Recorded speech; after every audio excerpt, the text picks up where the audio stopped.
You guys are doing well. So today we'll be doing Business Studies Paper 1, which is June 2025 NSC. So now we can start.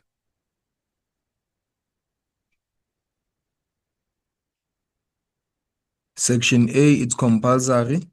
Various options are provided as possible answers to the following questions. Choose the answer and write only the letter A to D next to the question numbers 1.1.1 to 1.1.5 in the answer book. E.g. 1.1.6, it's D.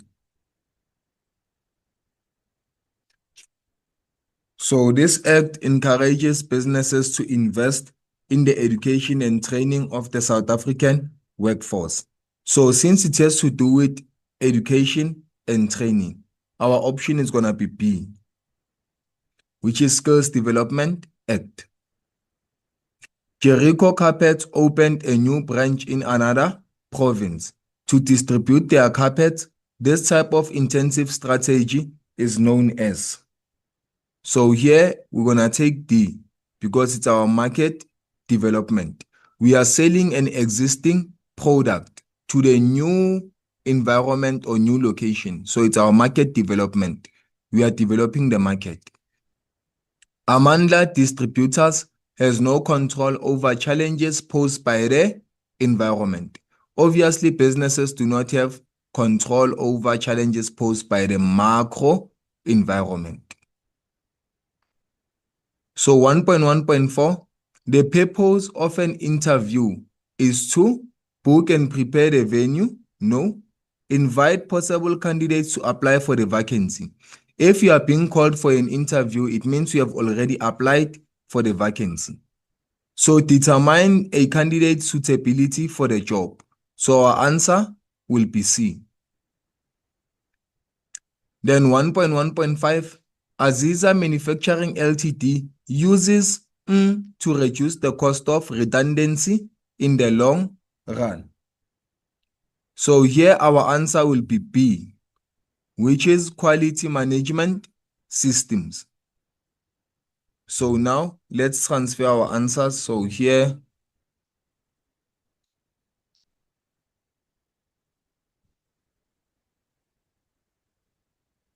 we have question 1.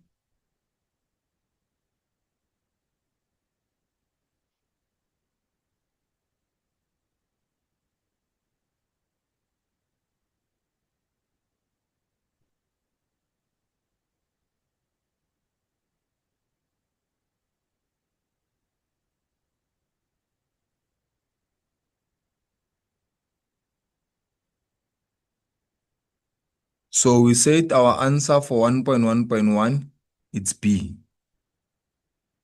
Then 1.1.2, it's D.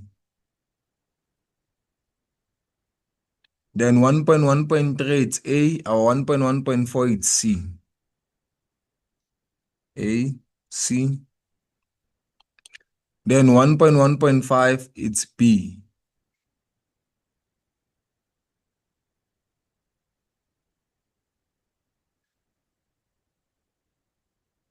So 1.2, complete the following statement by using the words provided in the list below.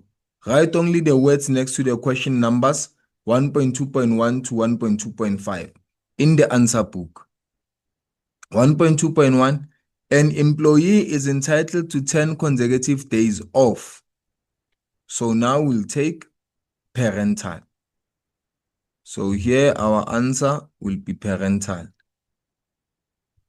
Then 1.2.2, Ranzo Furniture applied the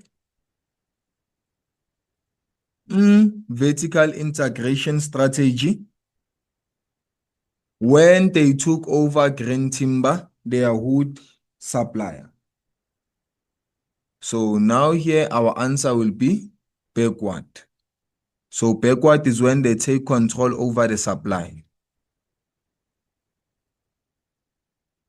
Then 1.2.3, the productivity of Lucas Engineering has improved due to the employment and qualified engineers. This is in compiling a SWOT analysis. So since we have hired qualified engineers, in our SWOT analysis, it's going to be our strength.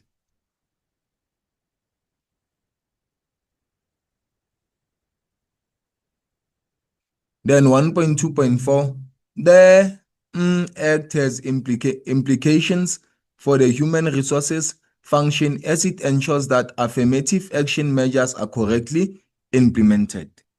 So 1.2.4, since we are talking about affirmative action, it means we are redressing the issues that happened in the past. So our best option, it will be employment equity.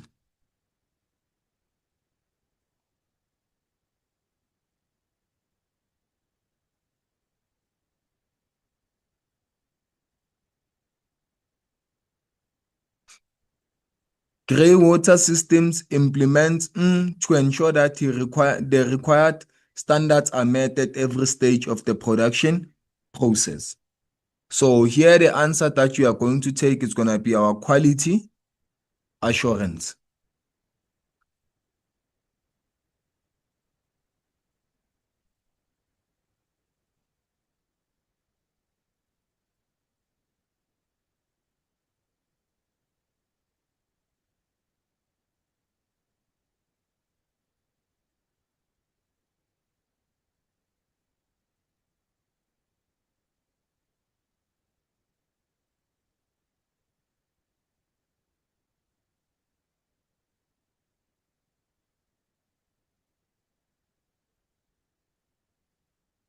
So 1.2.1, our answer is parental.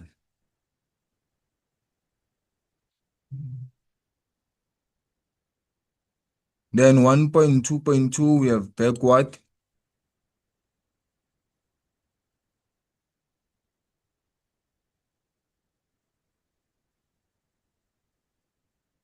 Then 1.2.3, we have strength.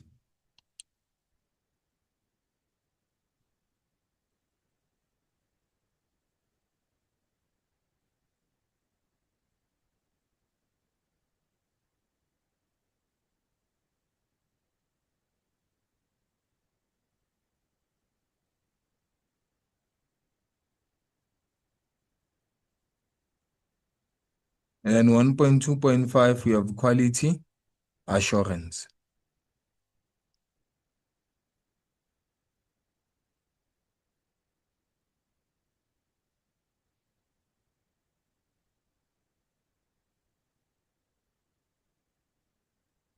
One point three, choose a description from column B that matches a term in column A.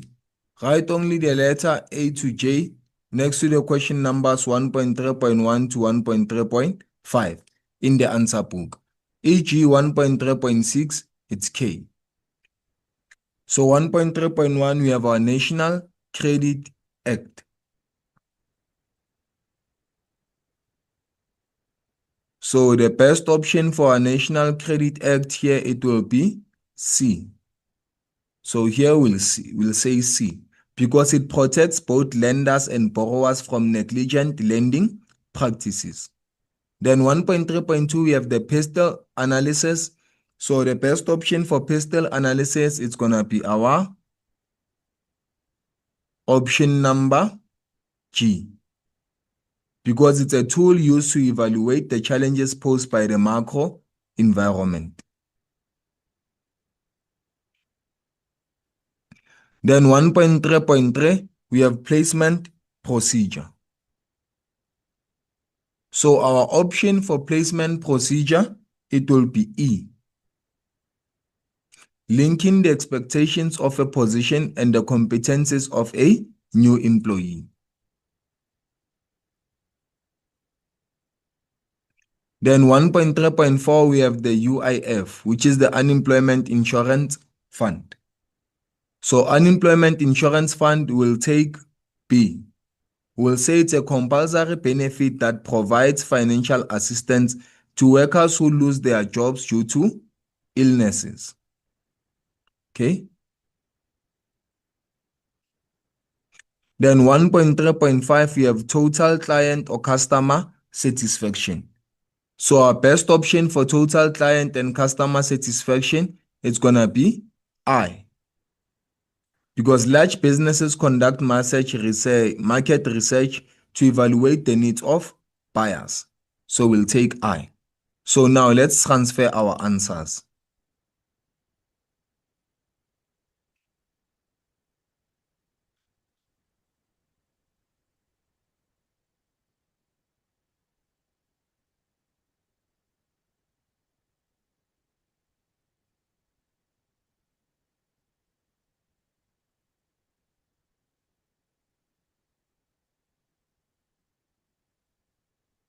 So 1.3.1, we said it's C. Then 1.3.2, it's G.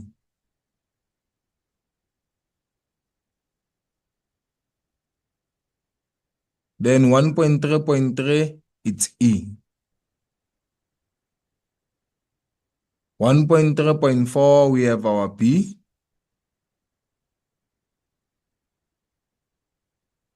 Then 1.3.5, we have our answer, which is I.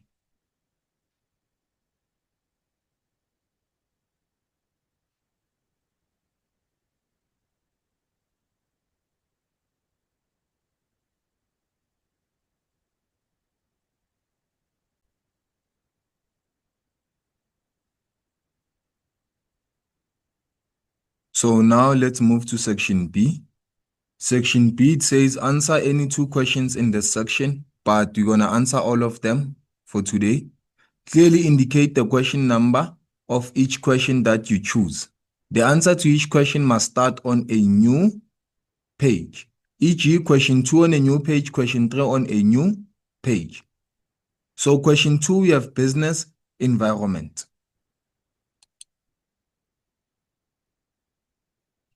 So this is our new page. We have question 2.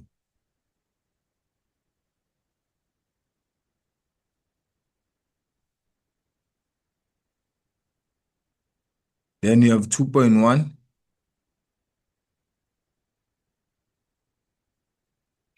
Name any 4 pillars of the Broad-Based Black Economic Empowerment Act 2003. Okay. So now, the first pillar that we have is ownership.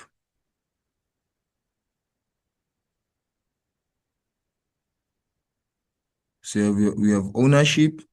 Also, we have management of control.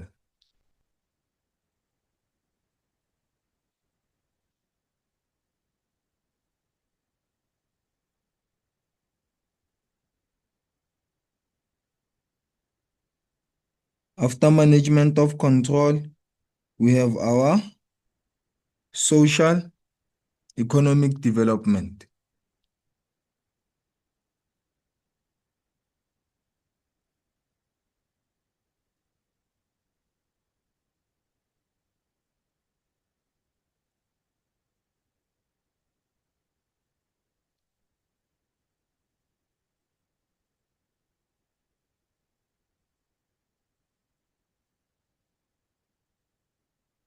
We have skills development.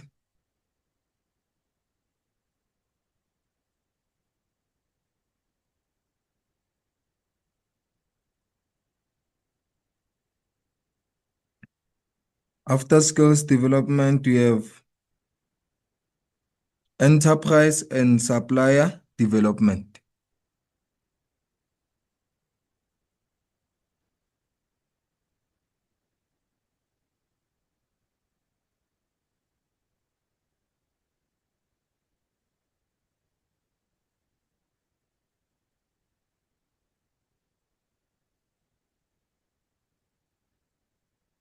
Now we are done with 2.1. 2.2, it says outline the advantages of intensive strategies.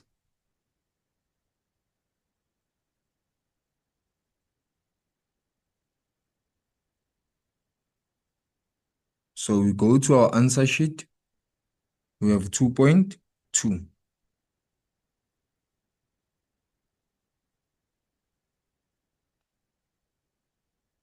So the first advantage of intensive strategies, we have increased market share.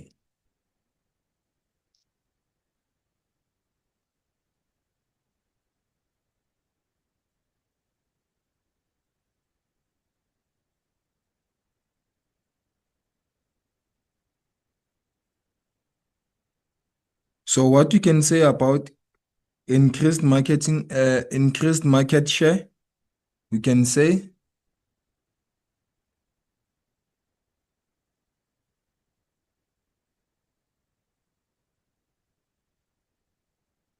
by implementing strategies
So increased market share, if the business implements the increase in the market share, so by implementing strategies like market penetration, businesses can gain a larger share of their existing markets through increased marketing efforts.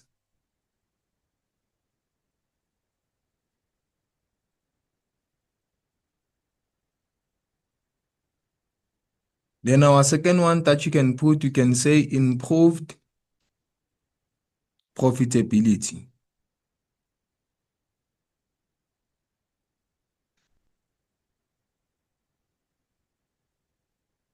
Then now about enhanced and improved profitability, we can say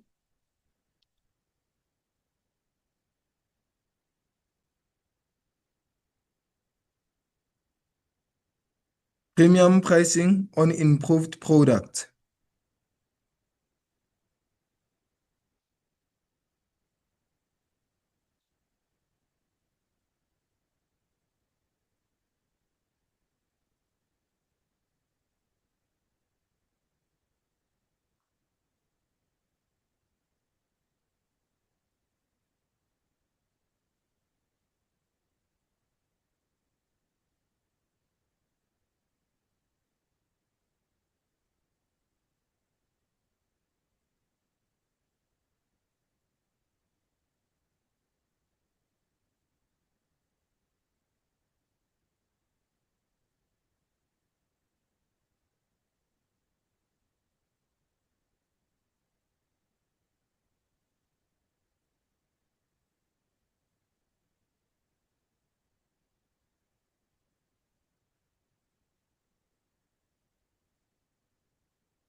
So let's go back to the question. It's 6 marks.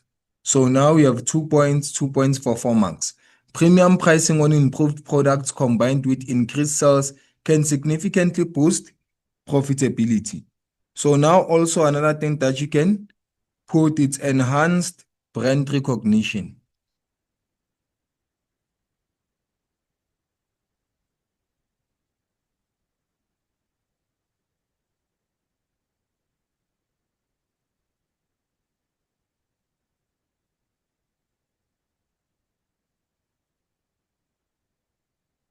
So now expanding into new markets will help our brand to be recognized.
So since it's 6 marks, we're just going to record this 3.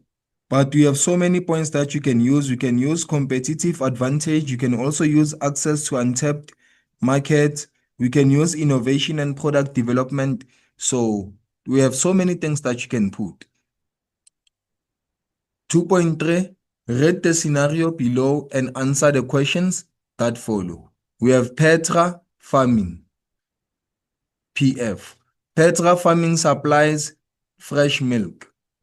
We are selling fresh milk to local customers. They added homemade cheese to their product range to increase sales to new customers. PF also opened a petrol station to attract new customers. Identify 2 types of diversification strategies implemented by PF. Motivate your answer by quoting from the scenario above. So now the first diversification strategies, we have the horizontal diversification.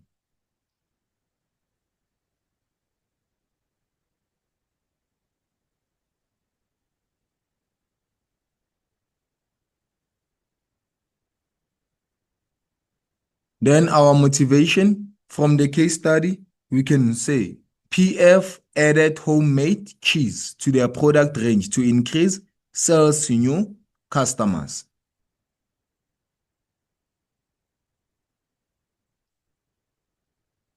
So they added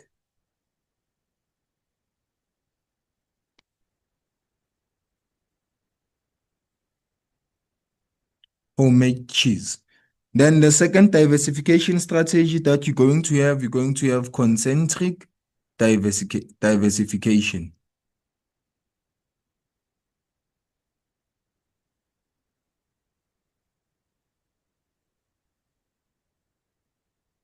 Why are we saying concentric diversification? It's also involved because PF also opened a petrol station to attract new customers.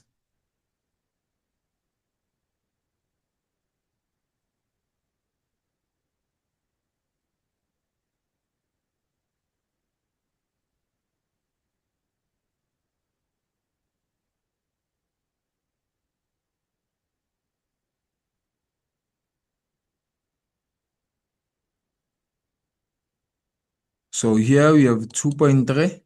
On this 2.3, so let me just say types of diversification strategies.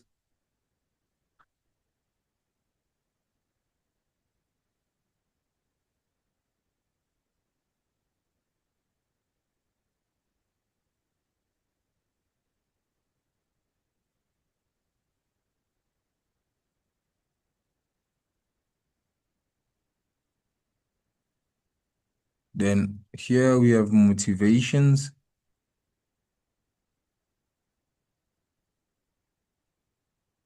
So the first strategy, we say it's horizontal diversification.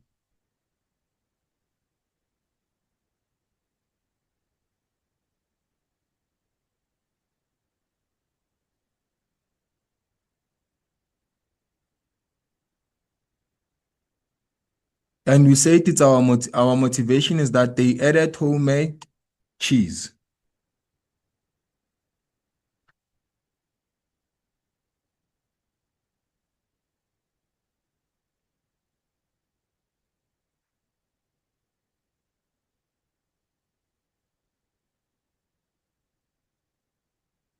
They added homemade cheese to their product range to increase sales.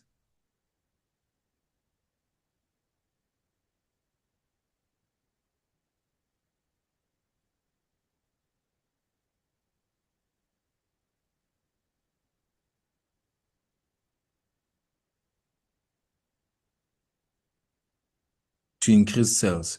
We said our second one is going to be our concentric diversification.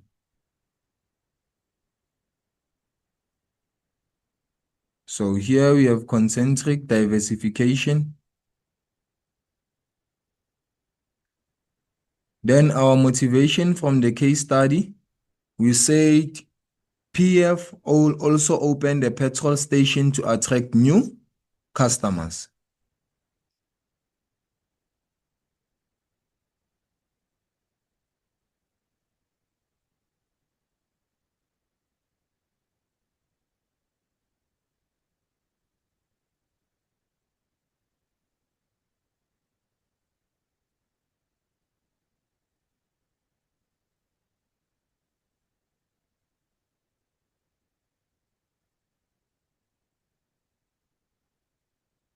So now we are done with our 2.3. So 2.4, discuss the rights of employers in terms of the Labor Relations Act.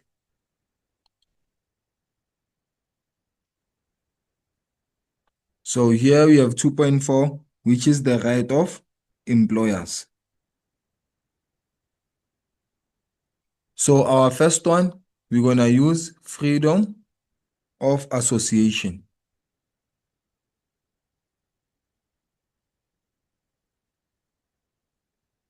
They are free to associate with anyone that they want to associate with. That's why we say freedom of associations.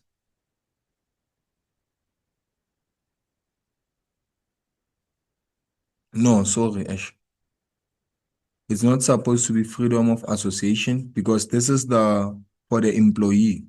So we have to use the one for the employer. So now, the employer, they have a right regarding forming and joining organizations.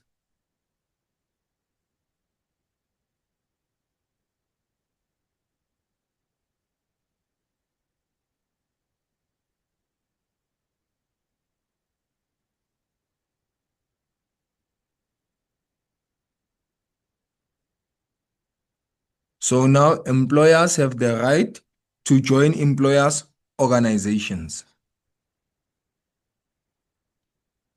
The very same way the employees have the right to join the employees' organizations.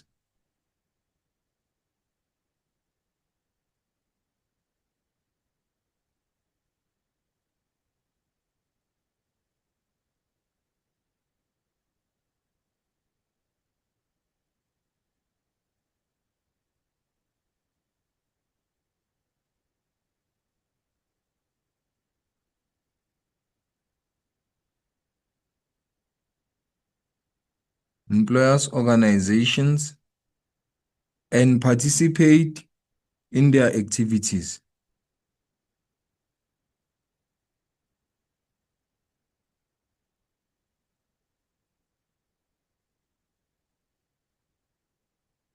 Say freedom of associations.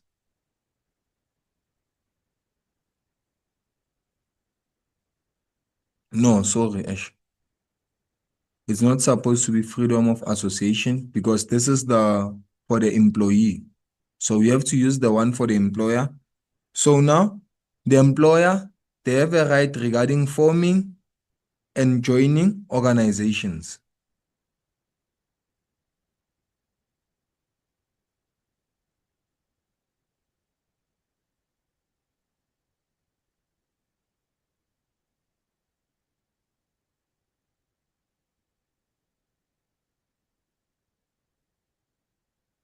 So now employers have the right to join employers' organizations. The very same way the employees have the right to join the employees' organizations.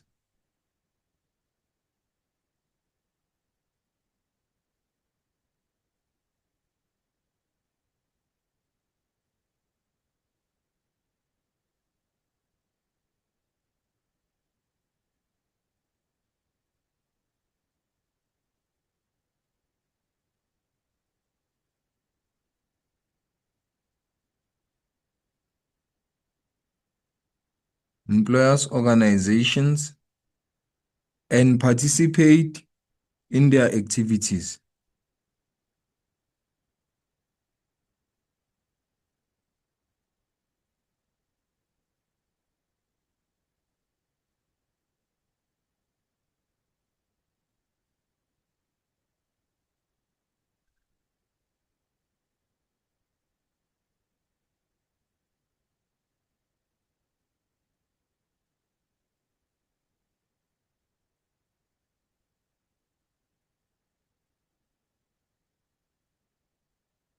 So now we are done.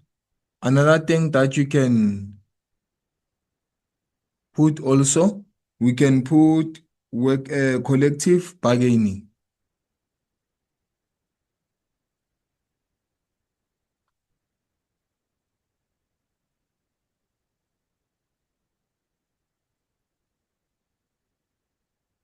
What do we mean by saying collective bargaining? We are saying the Labor Relations Act will allow the employer and the employees and their trade unions to regulate workplace conditions. That's why we are saying collective bargaining.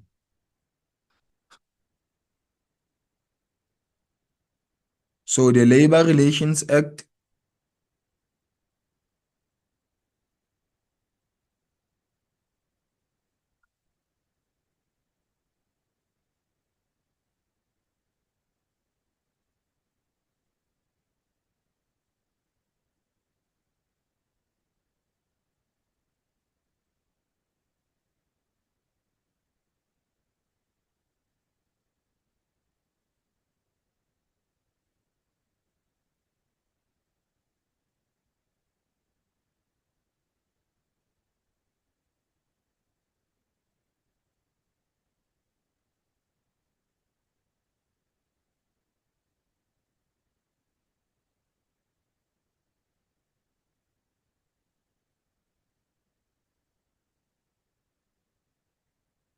to regulate workplace conditions.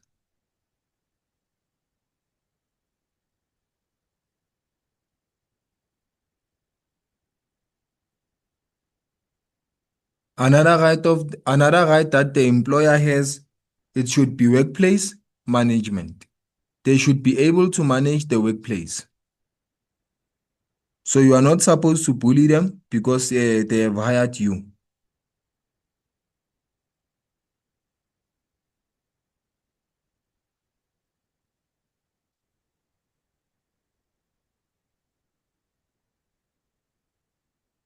Employers have the right to manage their workforce.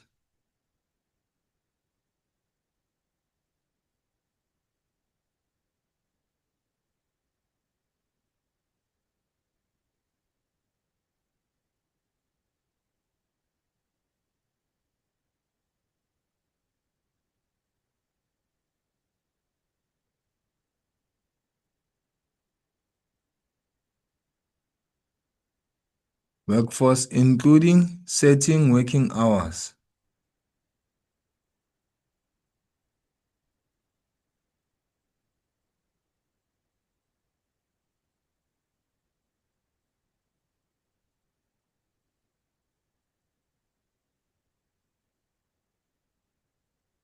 Then now they also have the right to disciplinary action. They also have a right to protecting confidential information. So now since we are writing for 6 marks, I think the 3 points will be enough. So we are done. Let's go to 2.5. Describe any two types of defensive strategies.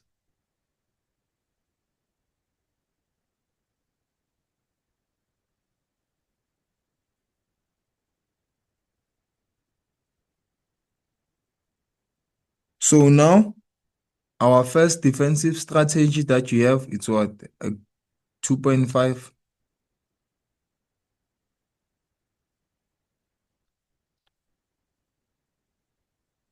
So the first defensive strategy that we have position defense.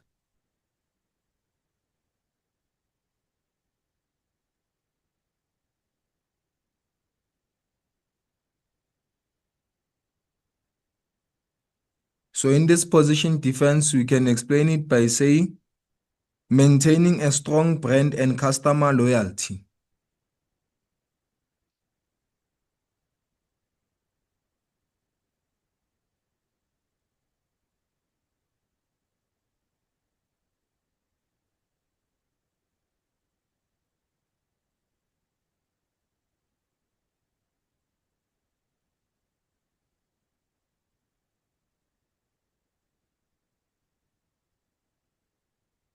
Customer loyalty.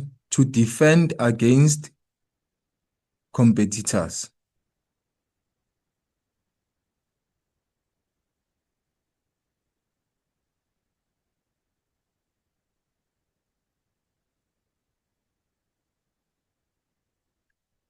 Then the next one that you can use mobile defense.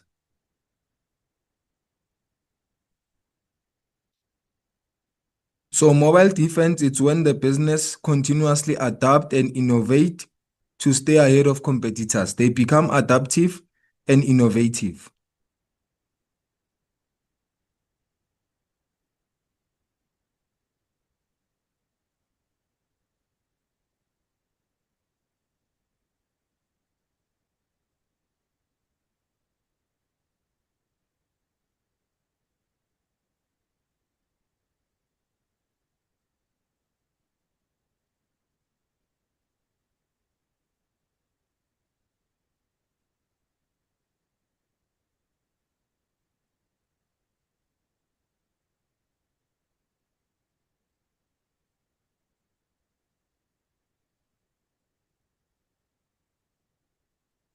To stay ahead of competitors.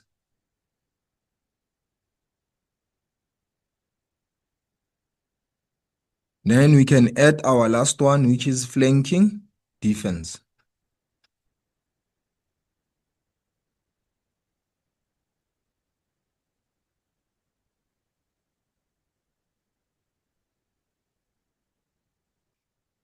So now about flanking defense, we can say diversifying. So you are talking about diversification. Diversifying into new markets.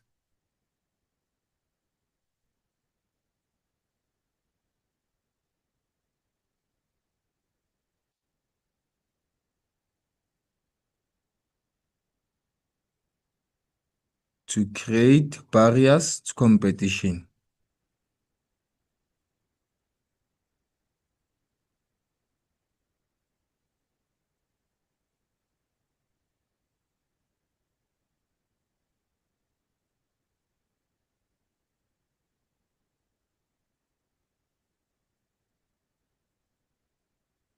So now we are done with our 2.6, our 2.5.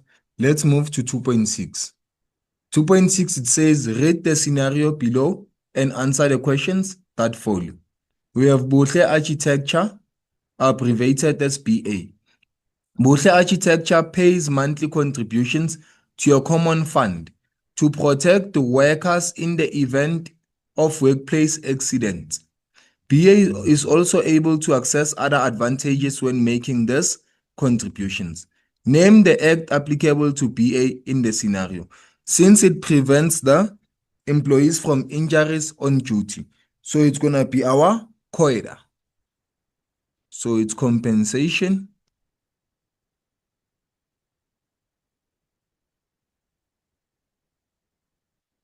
for occupational injuries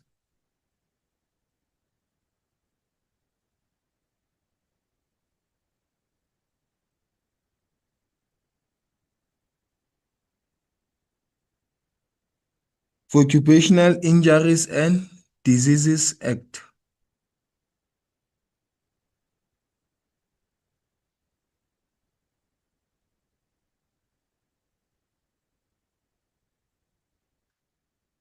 So 2.6.1, we have compensation, which is our COIDA.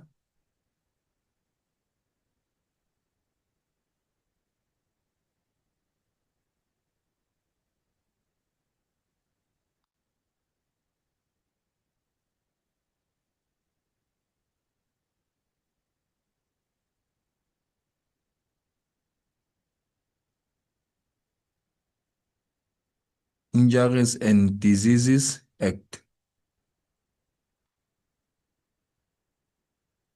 It's also known as the COIDA.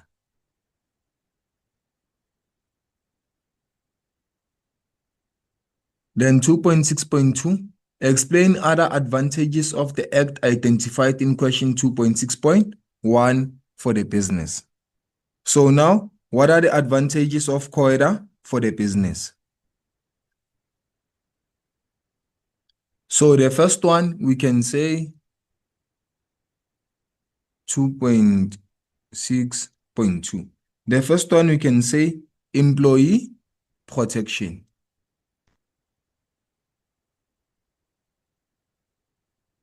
It protects the employees. Then what can we say about employee protection? We can say COIDA guarantees benefits.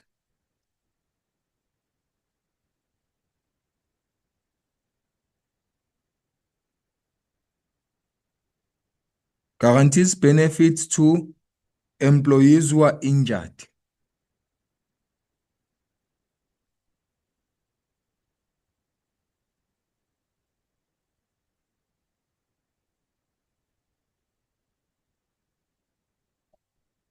To employees who are injured or contract occupational diseases.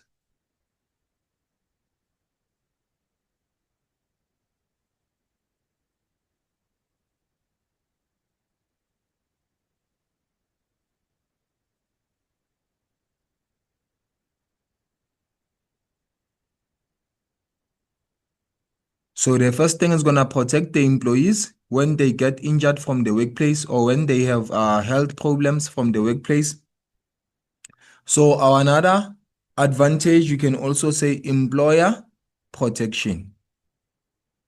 It does not only protect the employee, but it also protects the employer.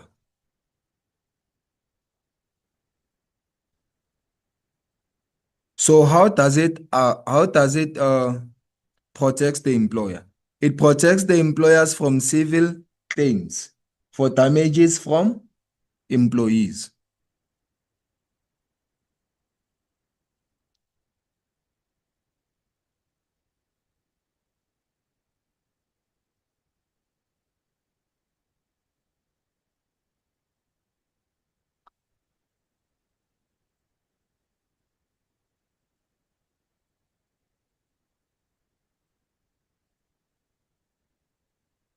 So COIRA protects employers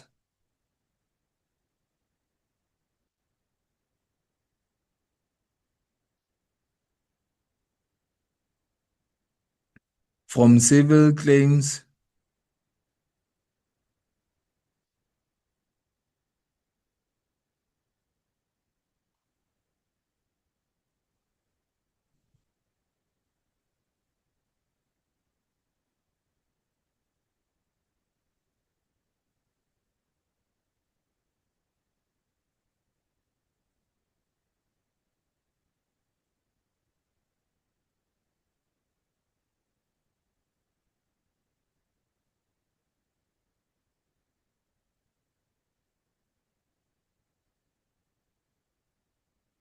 So now it protects the employee from civil claims for damages if the employees get injured on the job. So if the employee gets injured, they will just claim from COIRA because they are already being insured by the company.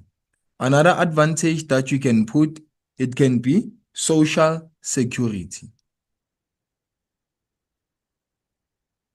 How does COIRA offer social security? You can say benefits are considered a form of social security.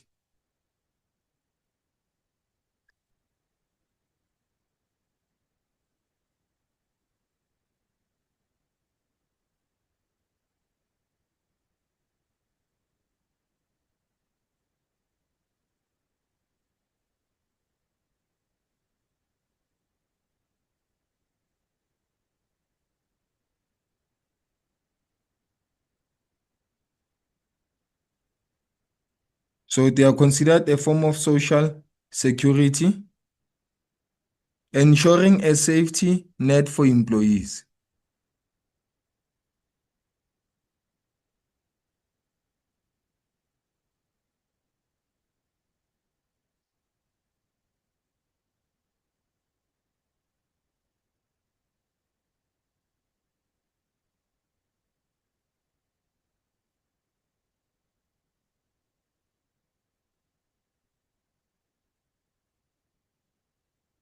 For employees facing work-related injuries,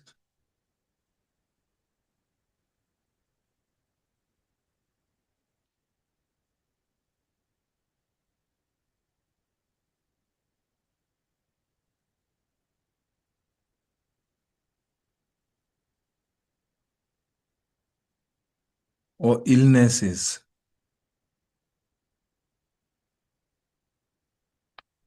Then we are done. So advise businesses on the strategic management process.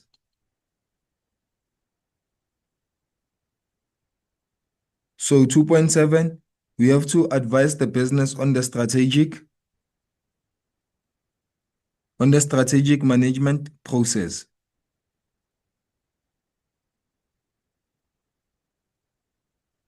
So now the first thing that you can put is our vision and mission.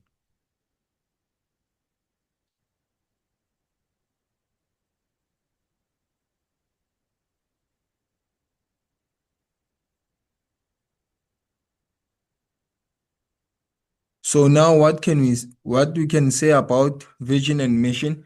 Organizations begin by establishing a clear vision.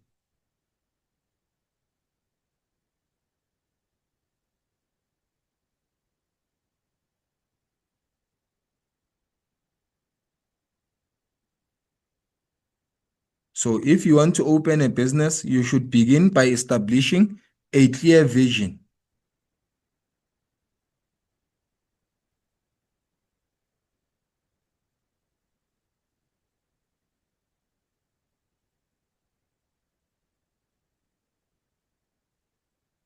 Clear vision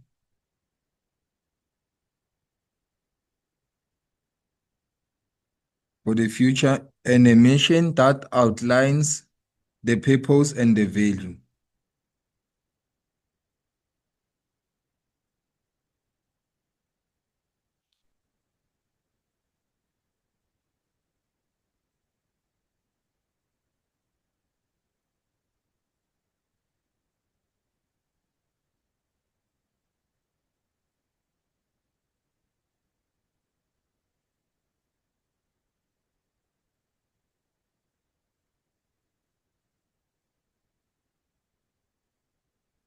Then another thing that you can talk about environmental formulation. How is the environment of the business?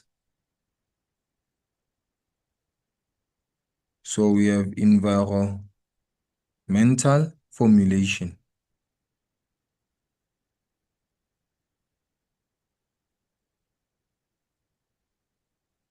So under environmental,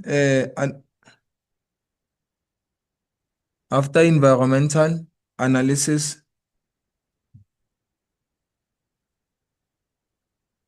because it's environmental analysis. Sorry for the mistake.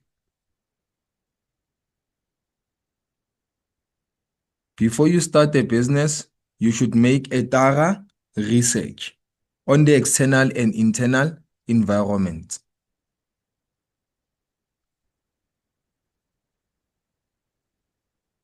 So a thorough analysis of the external and internal environment.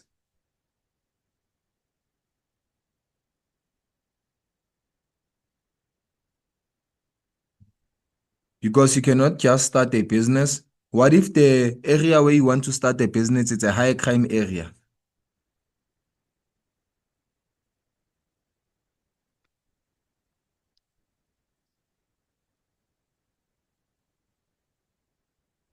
Environment.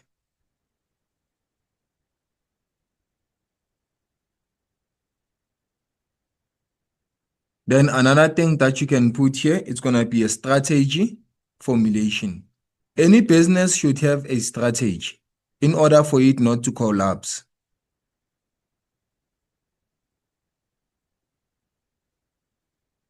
So a strategy formulation, it should be based on the analysis. Remember, you analyze the area, then you come up with a strategy.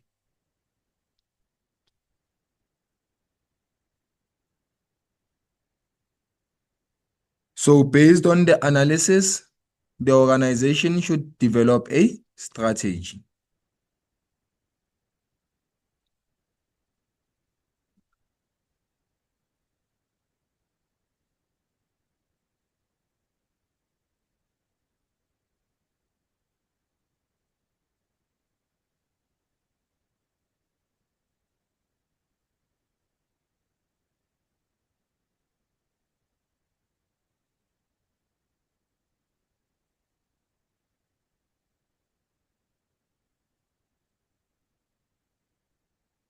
Then now we are done with our 2.7. We have more we can use. We can use strategy implementation. We can also use evaluation and control. But since it's 6 marks, we'll only stick to this 3 point.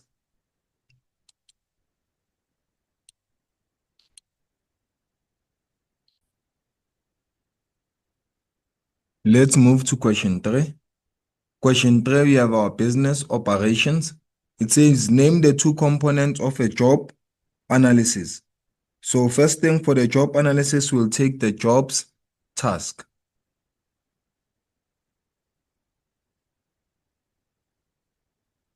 Job task will be the first one. Then you also have duties and responsibility. You can't work in a job where you don't know what is your task, what are your duties and responsibilities, and also what are the required skills.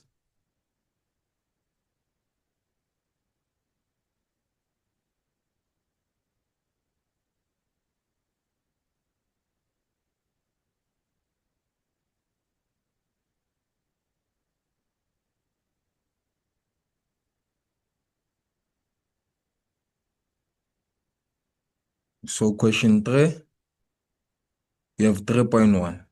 So 3.1, you have required skills.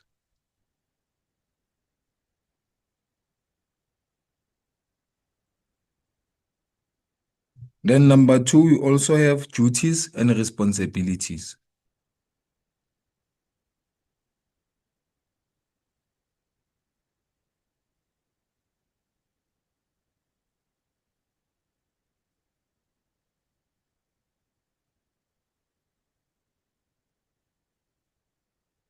We are done with our 3.1. So we have 3.2. 3.2, it says, elaborate on the meaning of piecemeal as a salary determination method.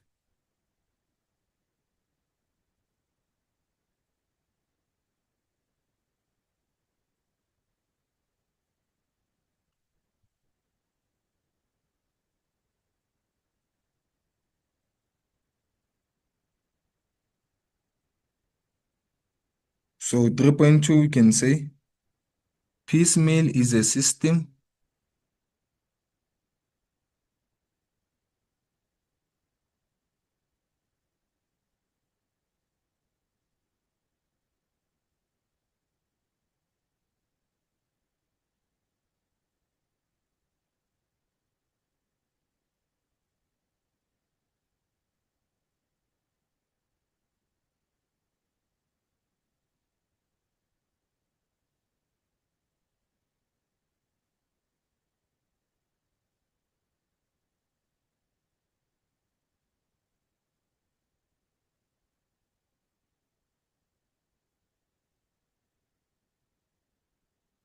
They are paid based on the number of units or items produced.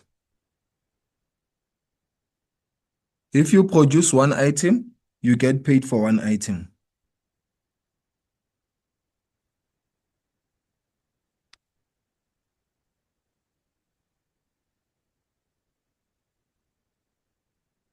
So produced, we can also say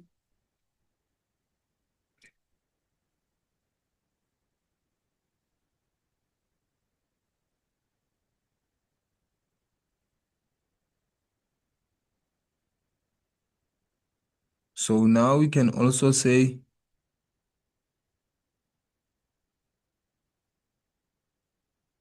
piecemeal systems can incentivize higher output but might compromise quality if employees rush to complete units.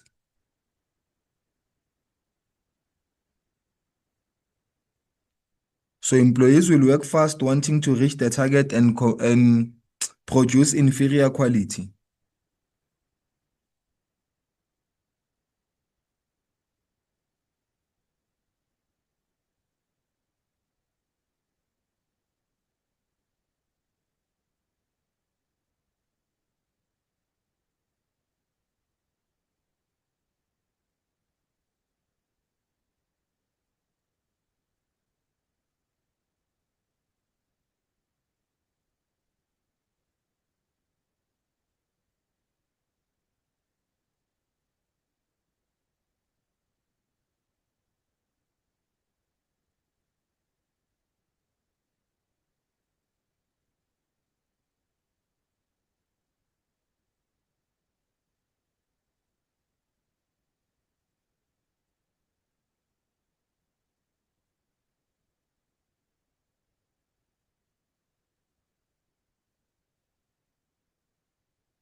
Quality, if employees rush,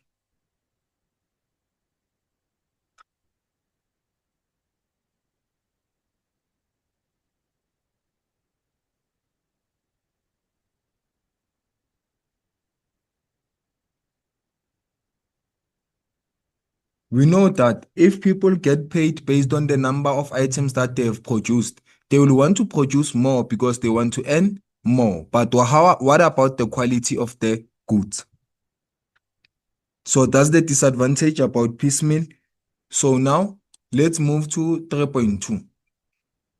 Read the scenario below and answer the questions that follow. Shahim Technologies gave Mark, a newly appointed employee, a tour of the premises, a competitive salary, and an overview of the business. ST are reaping the benefits of induction in their business operations. 3.3.1. Name two aspects that ST included in their induction problem. So the first thing that they included, it was introduction to the company, because they told this company about the overview of the business. So we're going to say introduction to the company.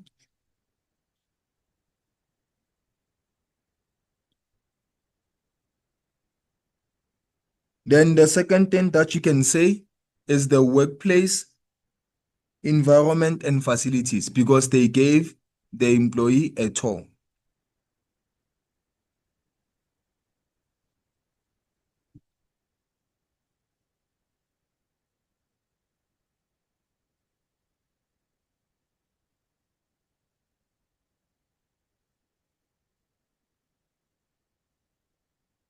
So here, 3.3.1, we have introduction to the company.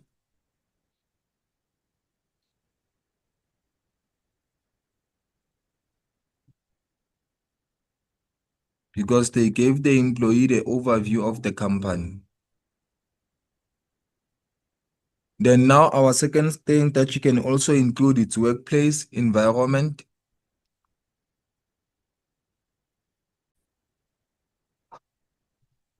So now workplace environment and facilities.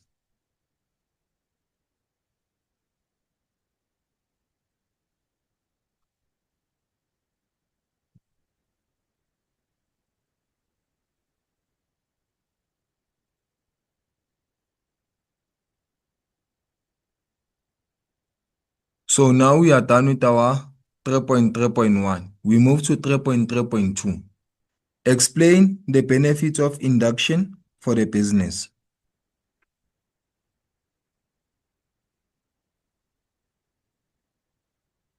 So now hiring people who went for induction, it's beneficial for the business because those people have been told about the culture of the business.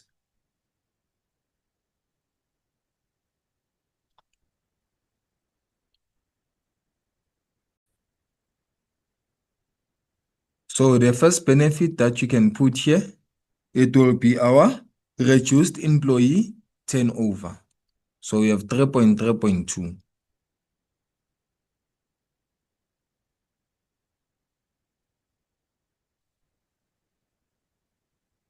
So here we have reduced employee turnover.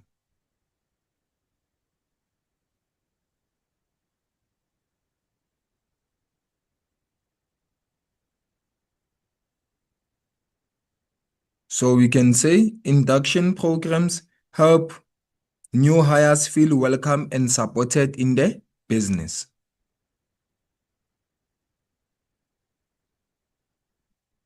So when someone is new in the business, they should go through induction so that they can know what's required in the workplace.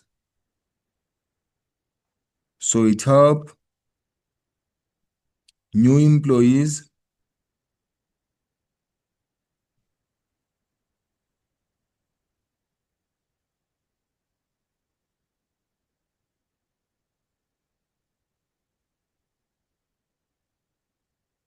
feel welcomed and supported.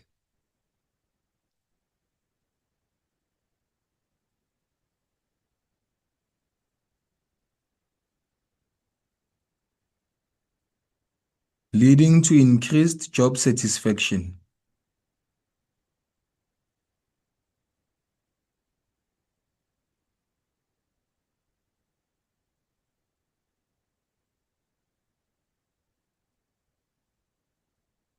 So most people, when they work in the environment where they feel appreciated, they're going to be satisfied with the job.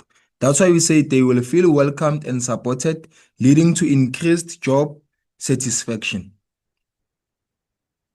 The second benefit for induction, we can say it will help when it comes to productivity. So we can say enhanced productivity.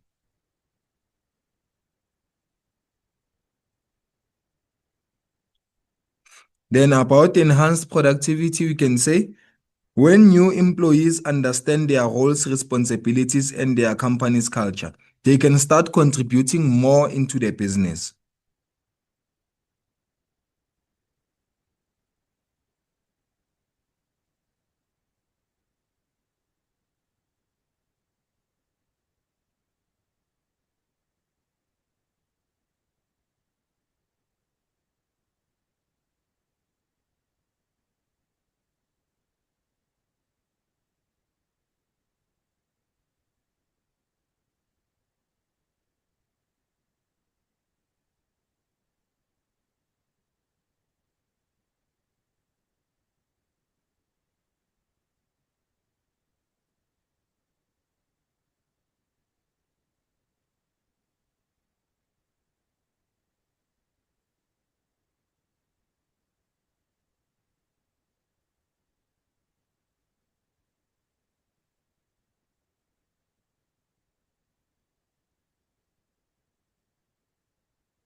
So they can start contributing more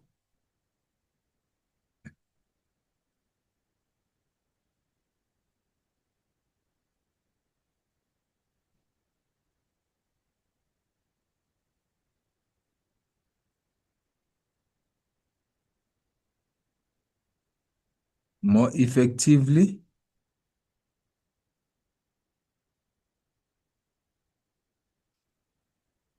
effectively and quickly.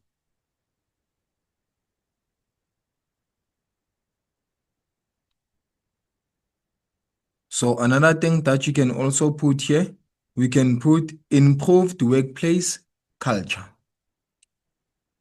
So taking the employees for induction, it will improve our workplace culture because everyone will know what is the culture of the business.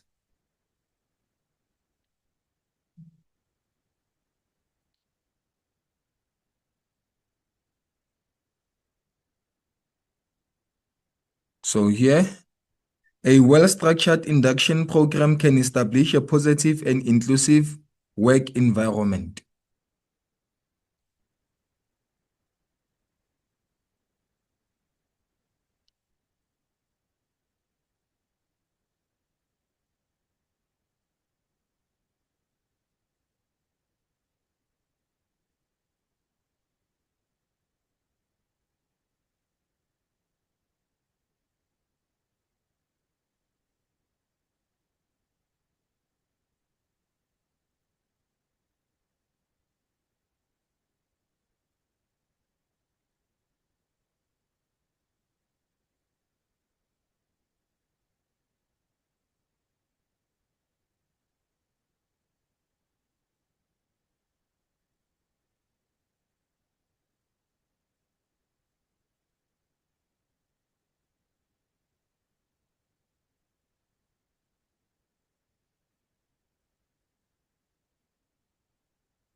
an inclusive work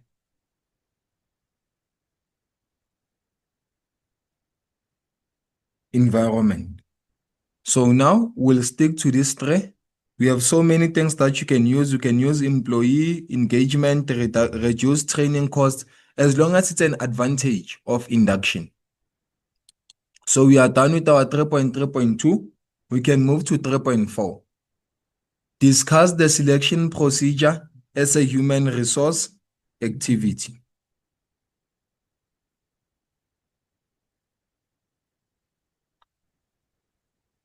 So now, selection procedure, we are talking about the process of selecting employees. So we have 3.4. 3.4 will says it ensures quality.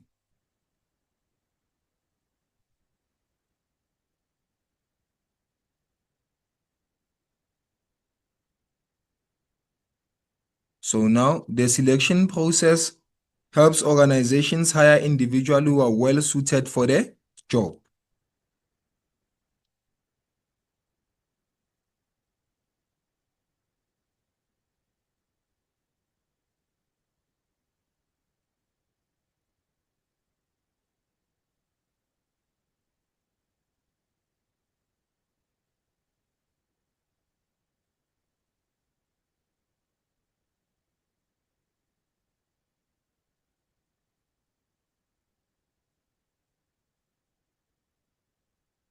So it helps organizations to hire individuals who are well suited for the job.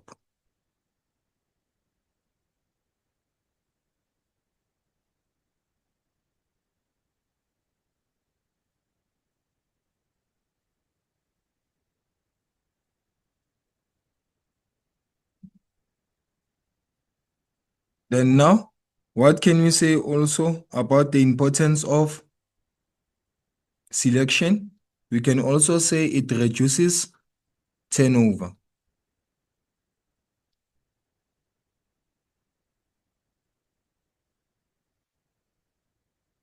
Why are we saying it reduces turnover? Because when the business selects the right people, the business can reduce employee turnover and save on recruitment costs.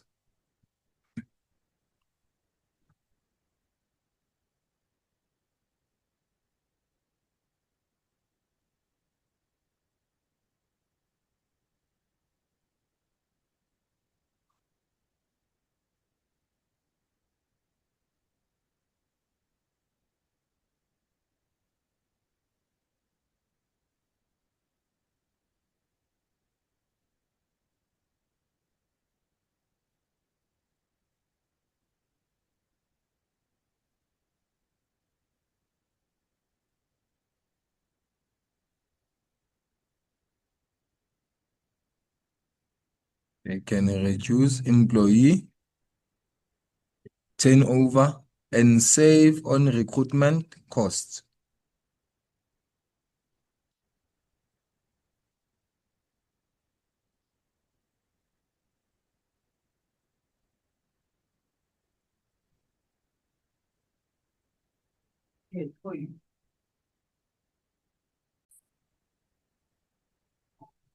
So it will also improve workforce diversity.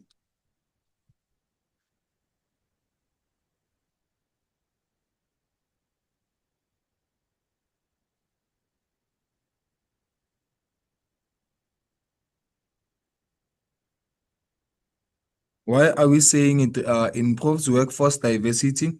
Because a fair and transparent selections process can help attract candidates from diverse environments. So it will help attract people from different races and different places.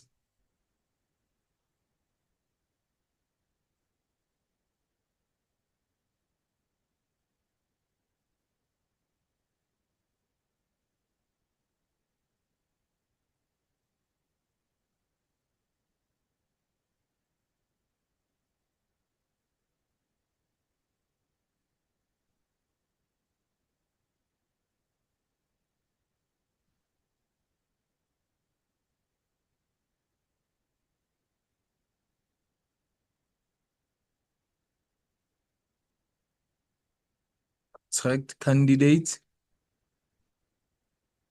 from diverse backgrounds.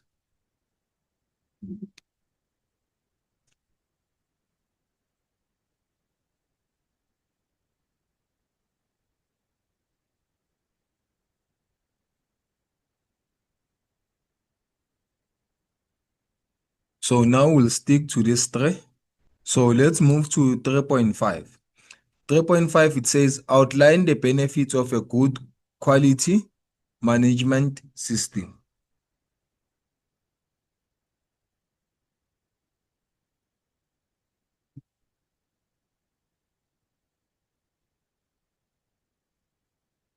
So now our first benefit, so it's 3.5.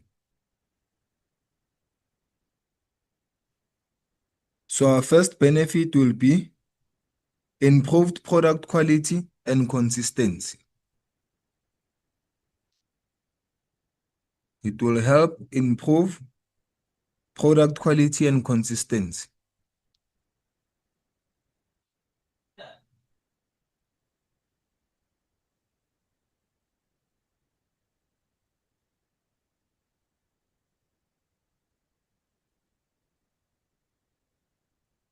And consistency. We can also say it helps the business to reduce errors. So reduce errors, how does it reduce errors? So we'll say it focuses on defining. So it focuses on defining improving, and controlling processes.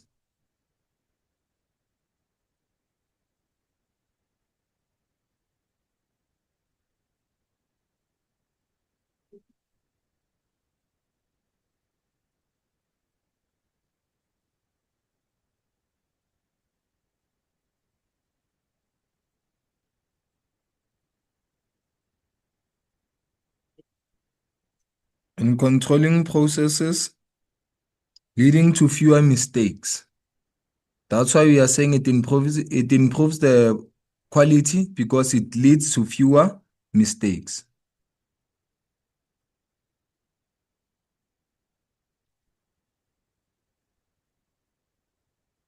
Another point that we can use consistent results, because our results are going to be consistent.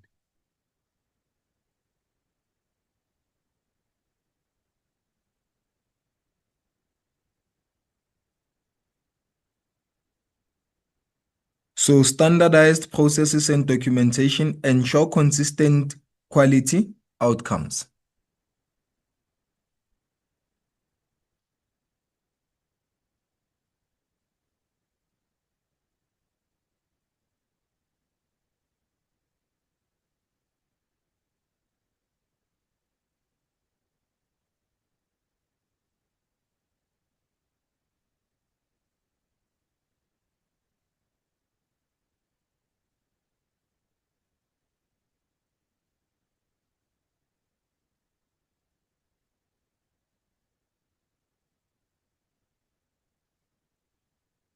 So it ensures consistent quality outcomes.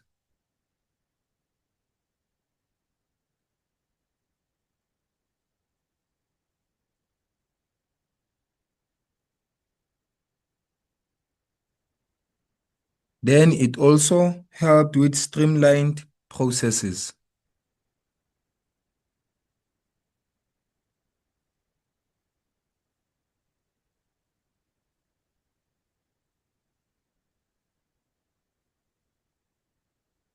So streamlined processes, you can say it involves streamlining workflows and eliminating redundancies. So we are avoiding by all means to repeat the same thing. That's why we are following processes.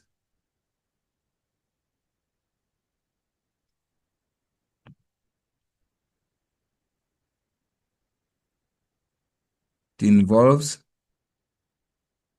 streamlining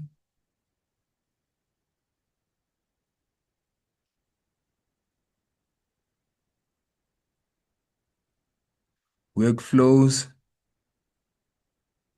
and eliminating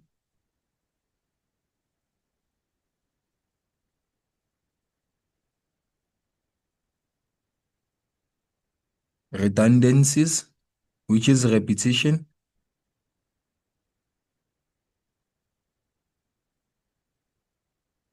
leading to better efficiency.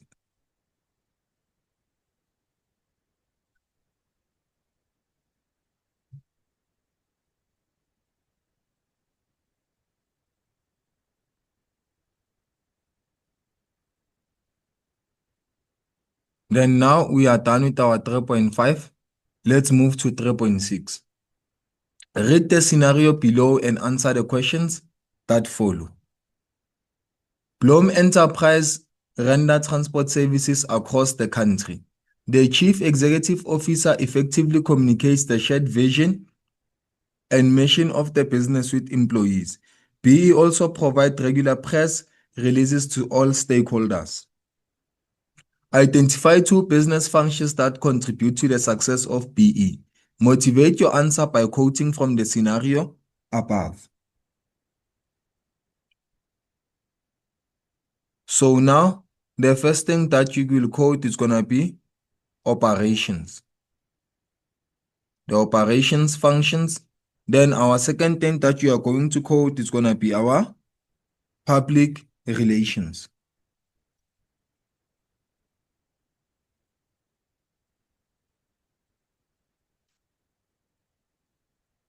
Then our motivation from the case study, we're going to say the CEO effectively communicates the shared vision and mission with employees. So it's going to affect operations.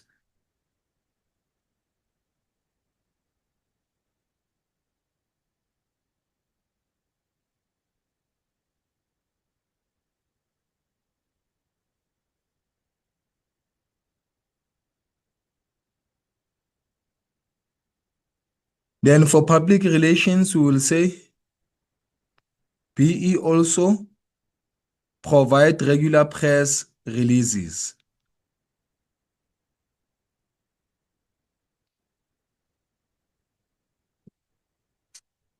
Regular press releases.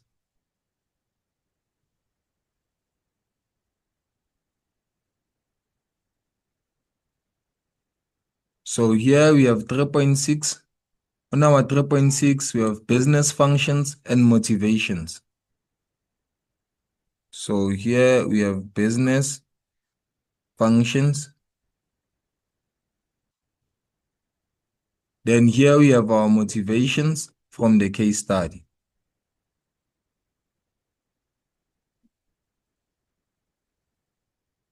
So the business functions, that will be our first one. It's going to be our operations or our operating functions. Then our motivation from the case study, it will be the CEO effectively communicates the shared vision and mission of the business with employees.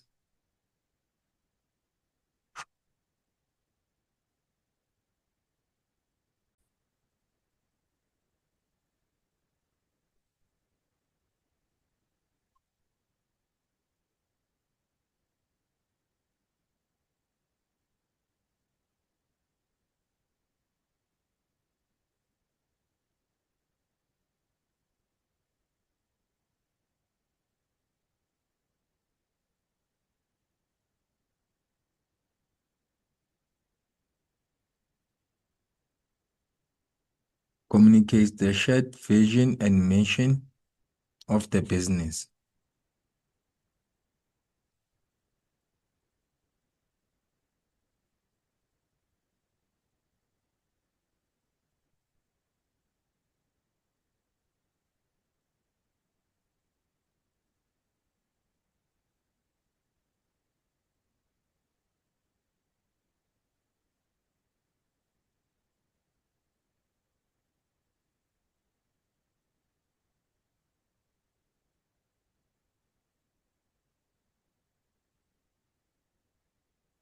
With employees. Then our second point, it will be our public relations.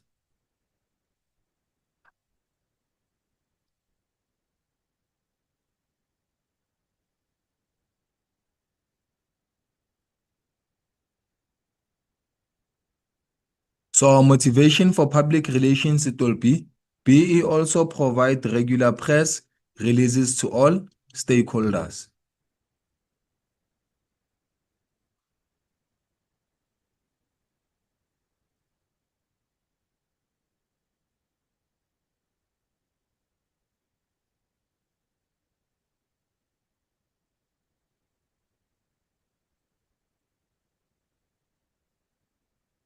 Regular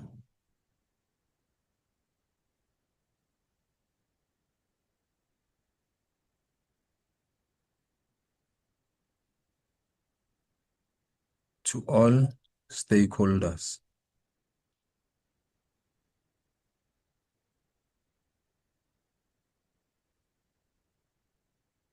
Then 3.7, explain how businesses can apply the 8th step of PDCA to improve the quality product.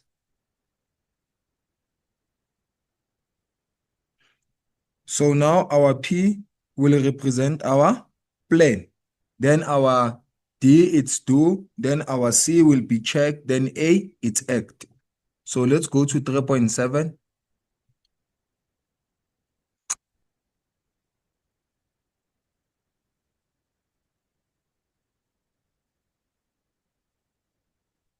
So we'll start with our P, which is planning.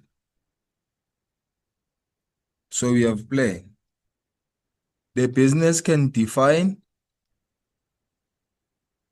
specific areas where product quality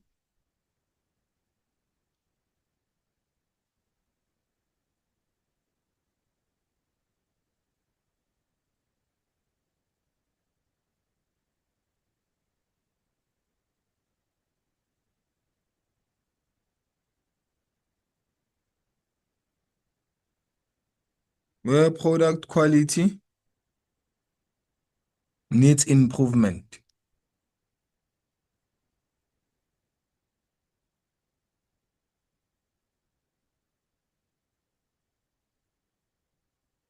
Then we move to our D, which is do. Then with do, we can say implement the plan. The company or the business, they can implement their plan. How will they implement their plan? By executing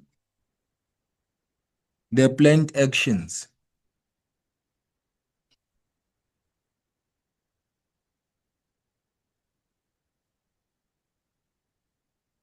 They execute their planned actions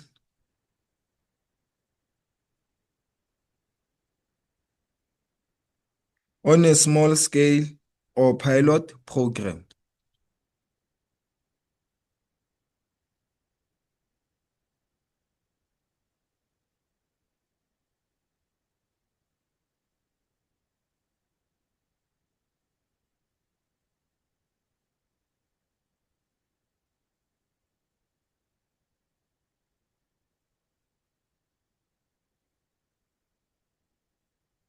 Then we move to our C, which is check.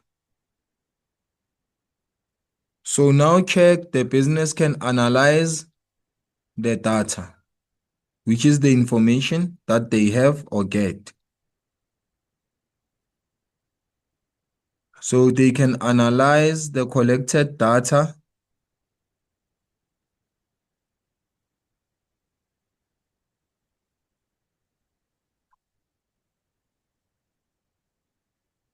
They can analyze the collected data to evaluate the effectiveness of the implemented plan.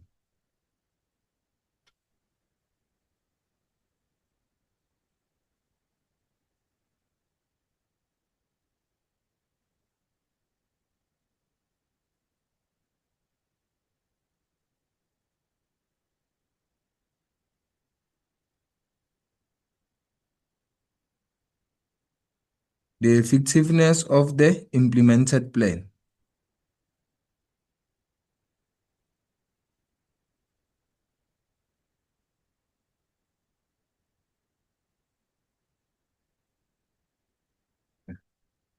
And whether the objectives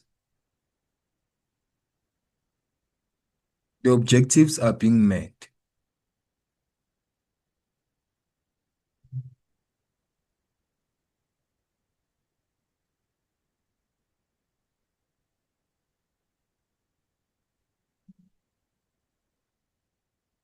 So now we go to our last thing, which is our A, which is act.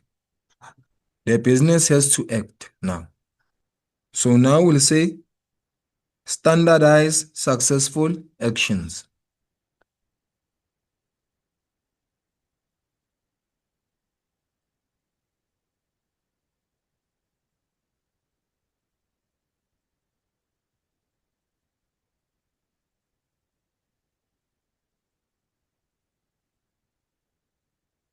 So what do we mean by that? If the plan has proven successful, we should standardize the implemented changes and integrate them into the routine operations. So if the plan is working, we should keep on doing the same thing again and again and improve where we think there's a weakness or a loophole.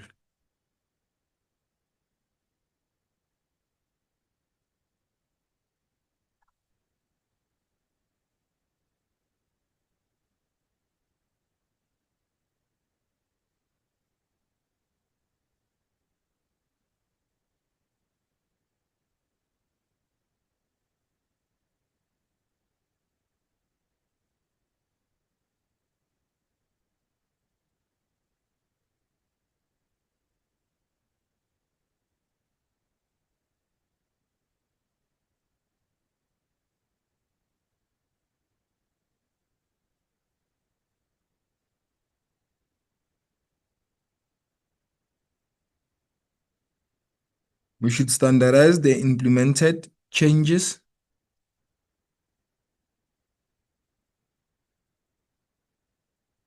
and integrate them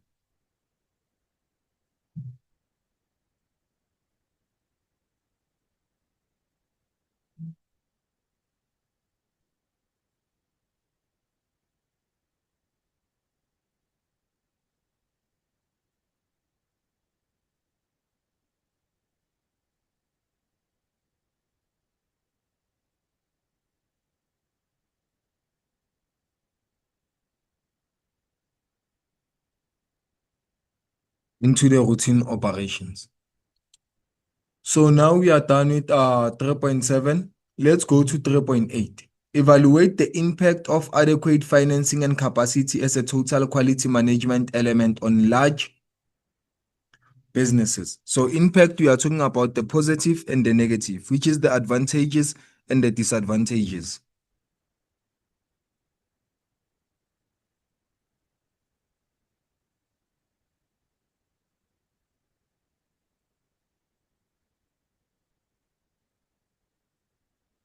So now let's go to the impact of adequate financing in quality.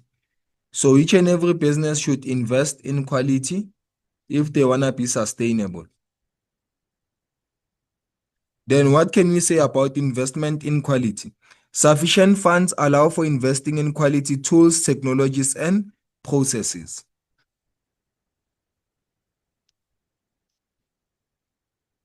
So if we have enough money, we can produce quality. We can invest our money into producing quality.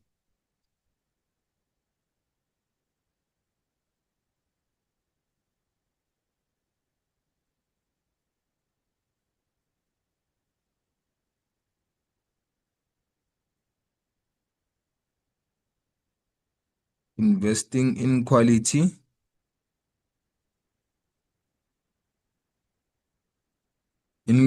tools, technologies, and processes.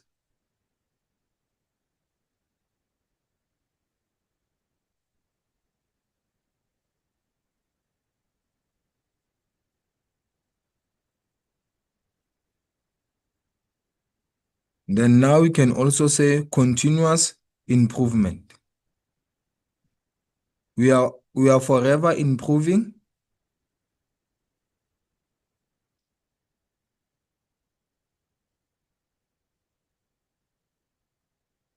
So now we can say also adequate financing supports ongoing improvement. If the business has money, they will improve because they will invest their money into improving their business. So we can say adequate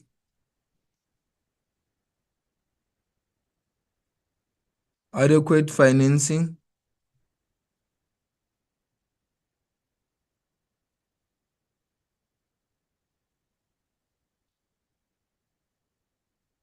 supports ongoing improvement initiatives.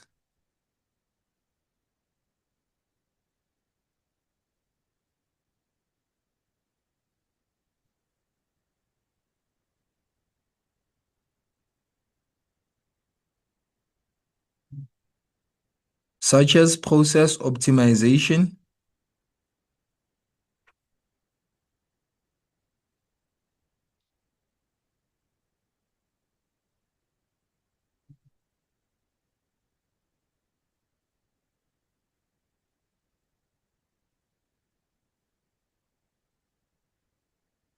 optimization.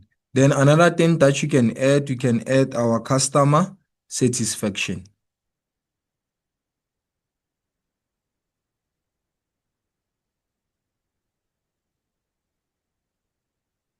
Then we can say investing in quality leads to better products and services, leading to increased customer satisfaction and loyalty. So if the business is selling quality products, it will have more customers.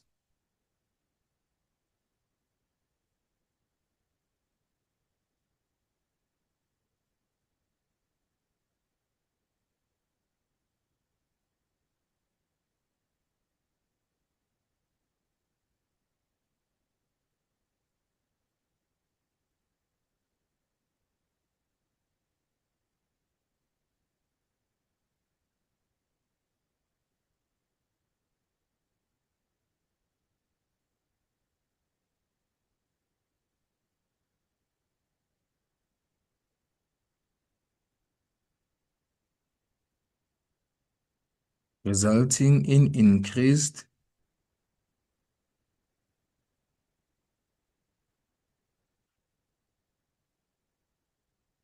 customer satisfaction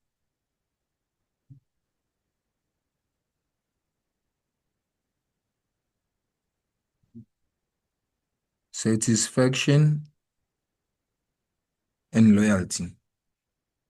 So now we can also quote the impact on adequate capacity. So for adequate capacity, we're going to start on process improvement.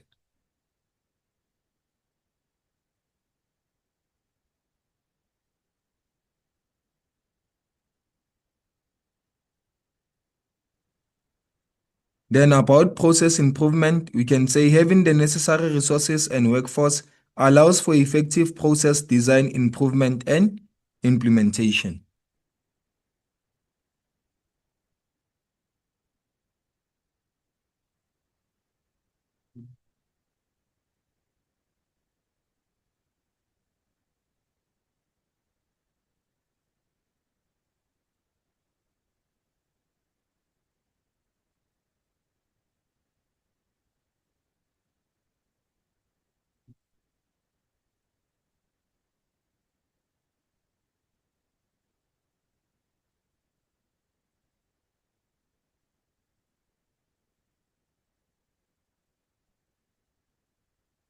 Allows for effective process design and improvement.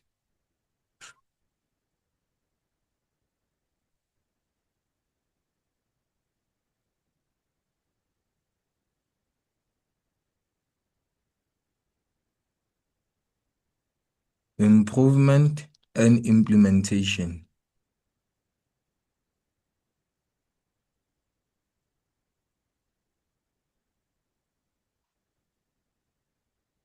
Then we can also use data collection and analysis.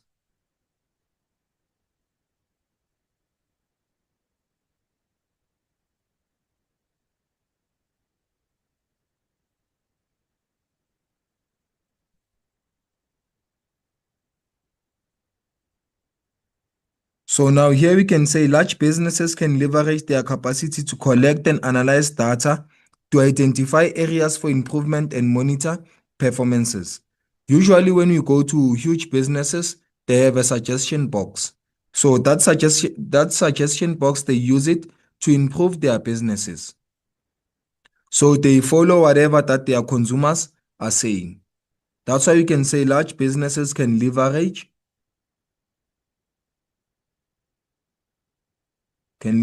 their capacity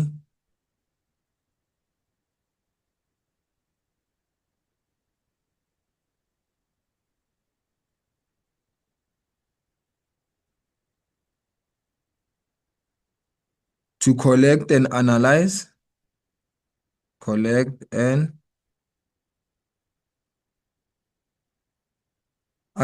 data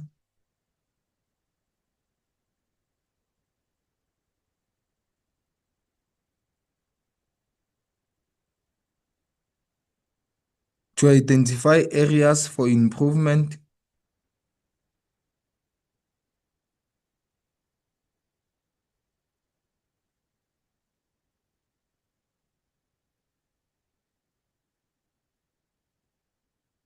and monitor performance.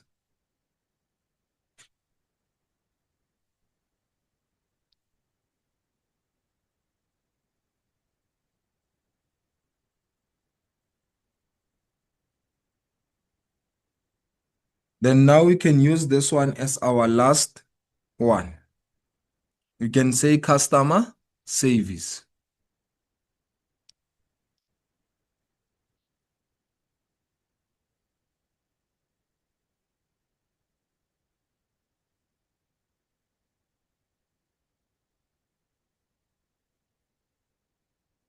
Adequate capacity ensures effective customer service.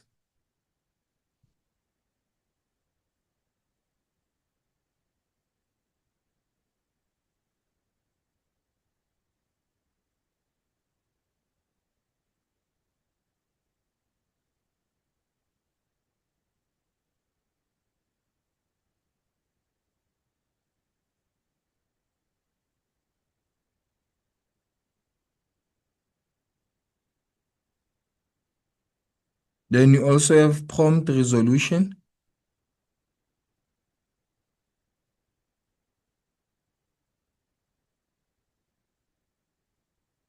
So prompt resolution of issues.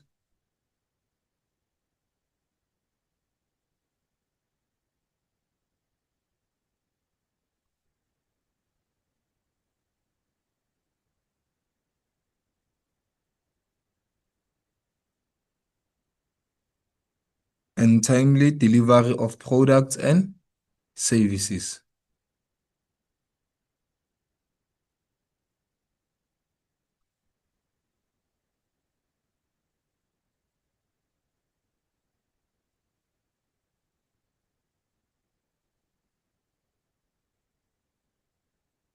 So now we are done with our question 3.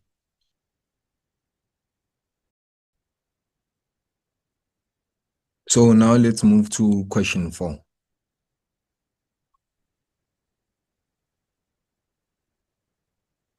So question 4, we have business environment. 4.1, it says name any 4 forces of Potter's 5 forces model. So we are going to name the Potter's 5 models. So here let's start by saying question 4.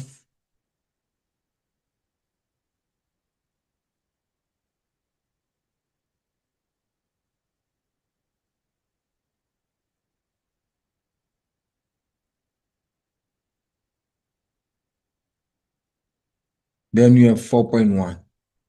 So now we're going to name the thread of new entrant.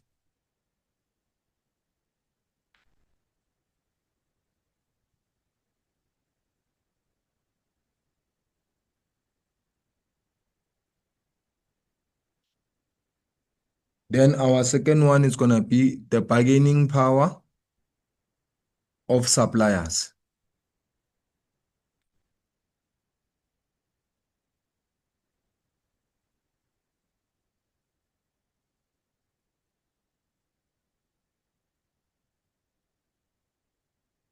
Then our third model, it will be threat of substitute products or services.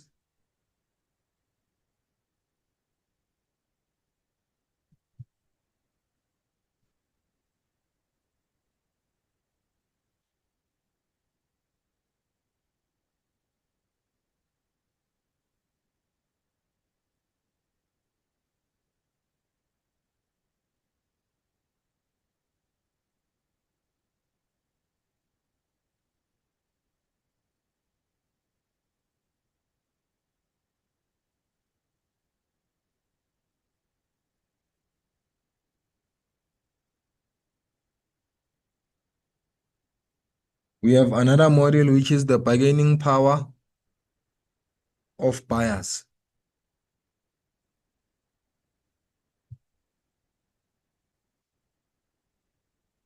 So we are going to list all five.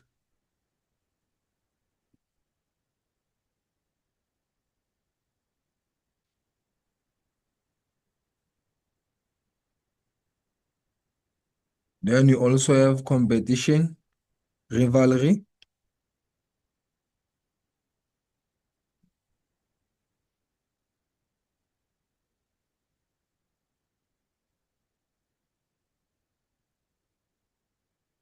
Then we move to 4.2. Identify the business sector applicable to each statement below. Lerato manufacturers specialize in the production of various sports equipment. So since they are producing, it means they are turning the raw materials into finished goods. So it's going to be our secondary sector.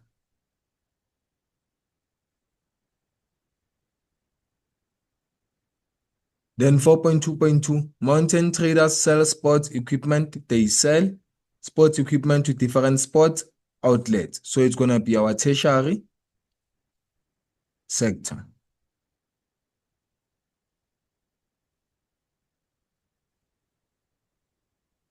So we have 4.2.1.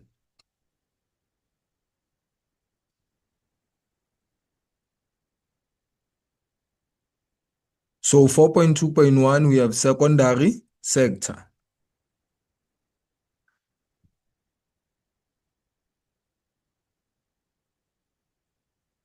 And then under 4.2.2, we have our tertiary sector.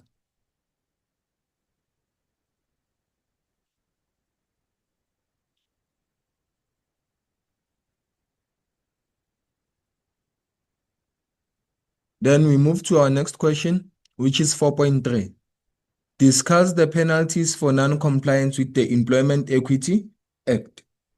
So now we have to talk about the penalties that the business are going to face if they don't follow Employment Equity Act.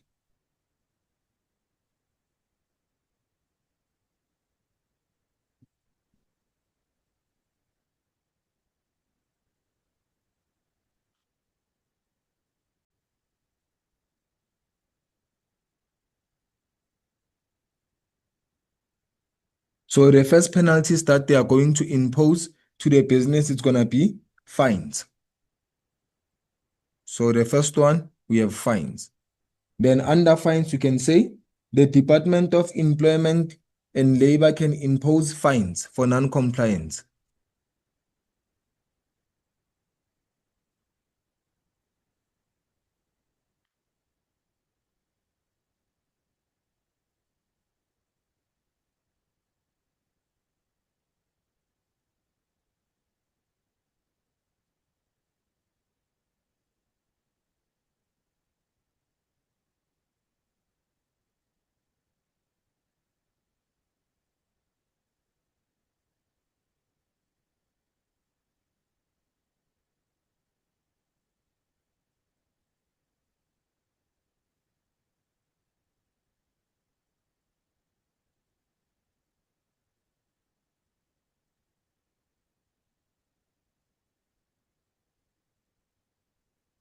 So now the Department of Employment and Labor can impose fines for business that do not comply, with amounts increasing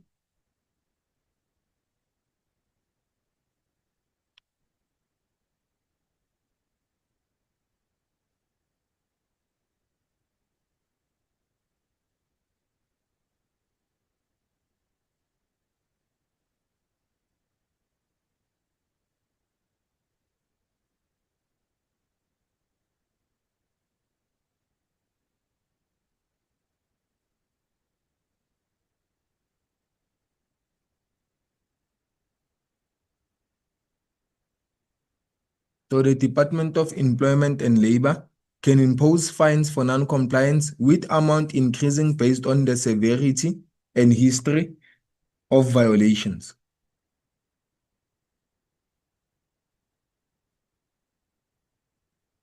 Then another penalty, it can be legal action.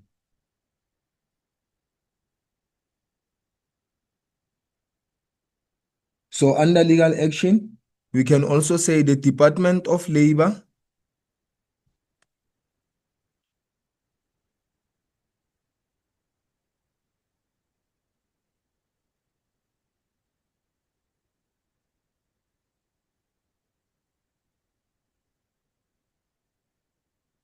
can refer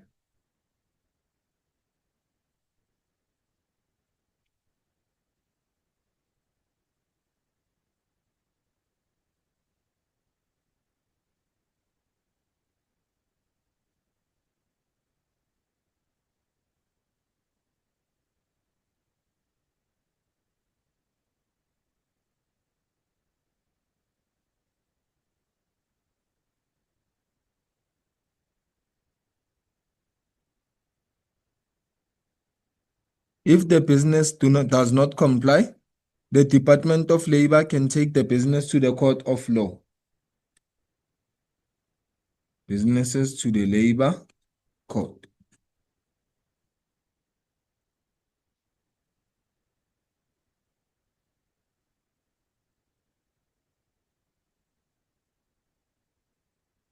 And on the labor court, further penalties can also be imposed.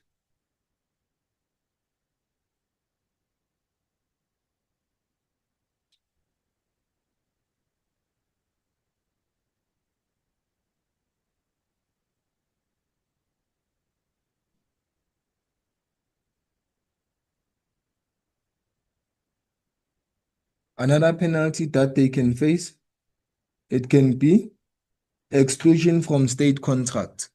They won't get contracts from the government.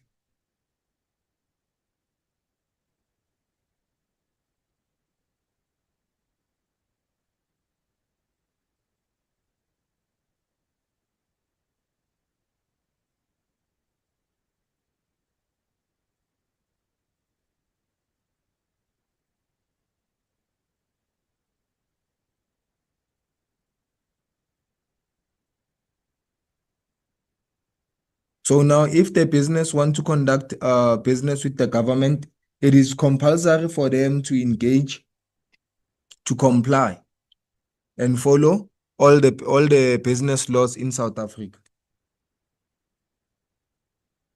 So now here we're going to say Employment Equity Act compliance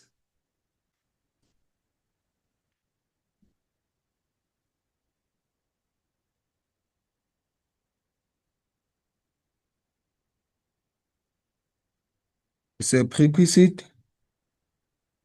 for engaging in contracts with the state.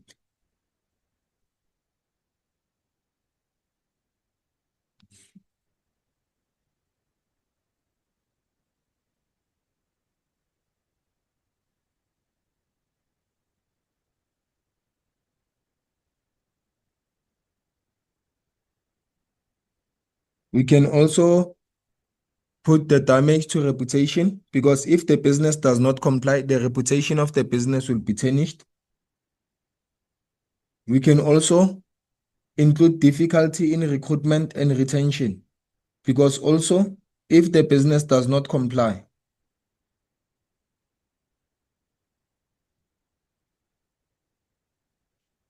So now we'll stick to these ones for now. So 4.4, advise businesses on the steps in strategy valuation.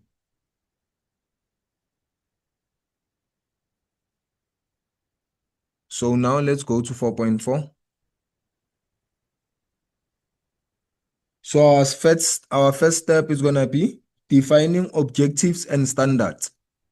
Each and every business should be able to define their objectives and their standards.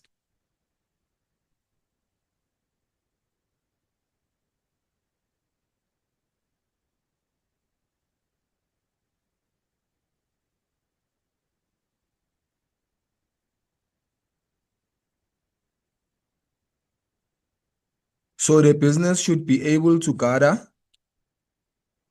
relevant information,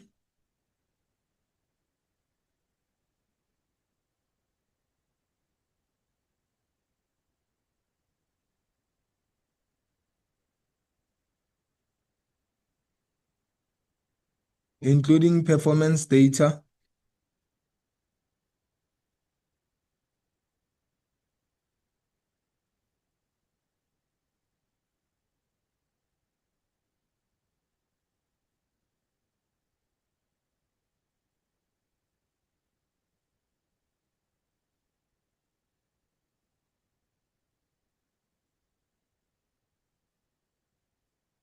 stakeholder feedback,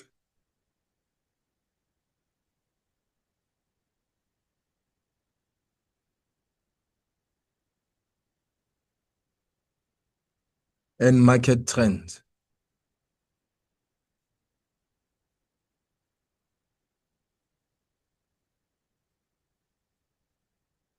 The second thing that the business can do, they can collect and measure their data.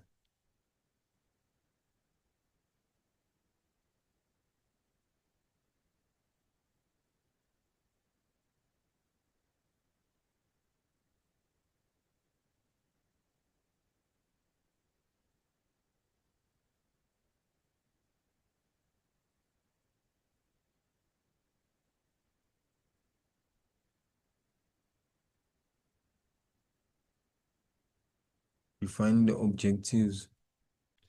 No, see.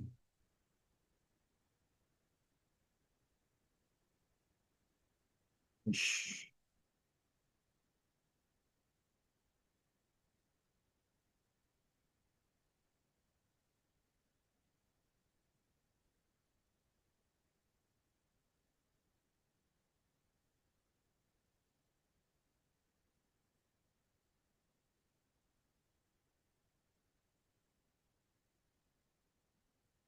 So now 4.4, the first step that the business they can do is to define objectives and standards. They should define objectives and standards.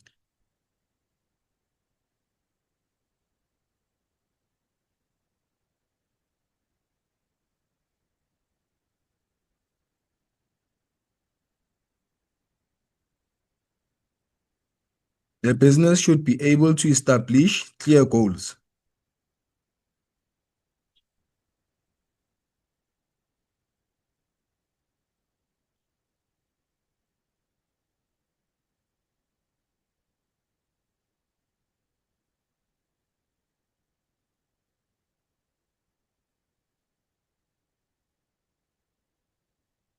And benchmarks against which to measure.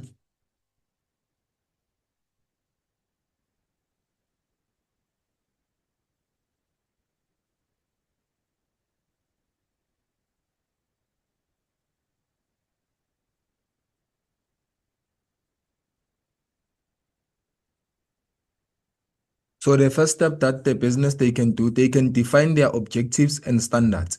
They can do that by establishing the clear goals and benchmarks against which to measure the strategy's success. So the second thing that the business they can do, they can collect and measure the data that they are using for the strategy.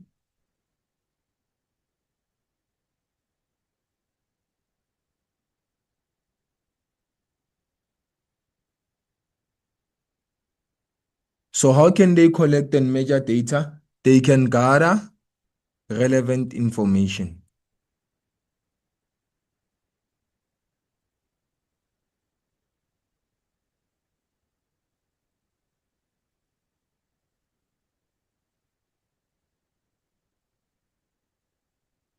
including performance data,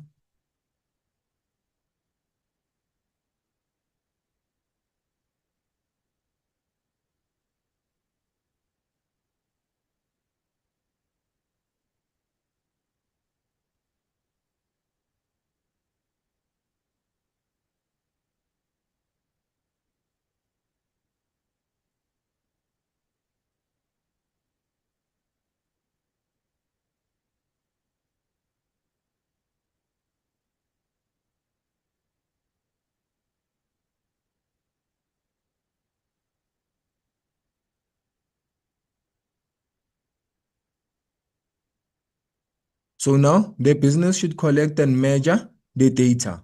They can do that by gathering the relevant information, including performance data and stakeholder feedback and market trends. So stakeholder feedback, we can also include customers, the feedback from the customers. Then the third thing, they can take corrective action based on the information that they have received.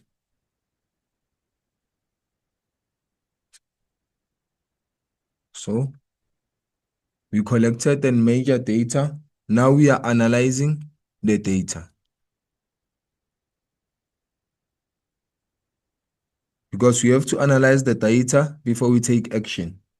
So how can we analyze the data? The business can compare actual information against established standards.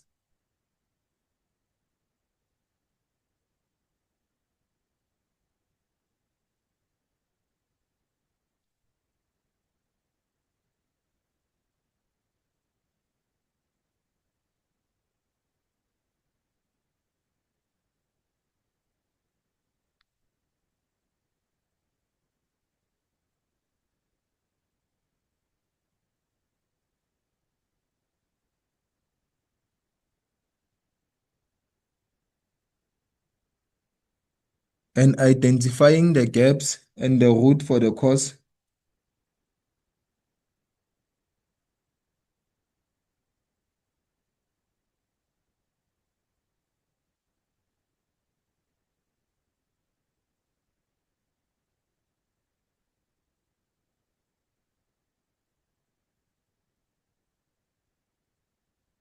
And then also they should analyze the impact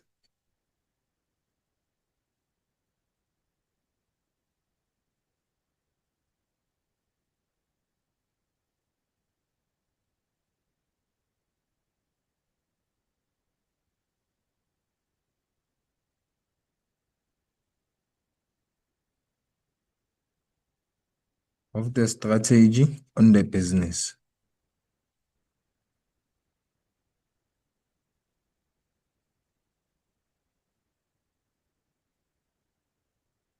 Then let's move to 4.5. 4.5, outline the legal requirement of an employment contract.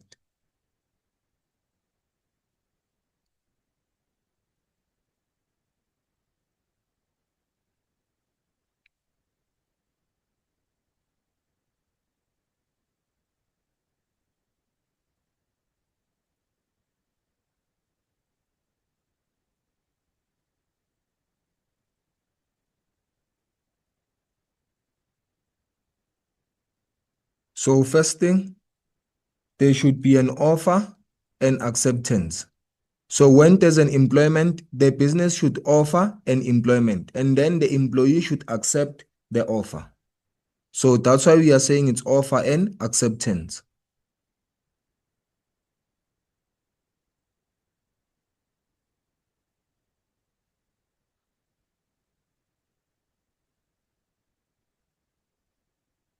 So a clear job offer must be made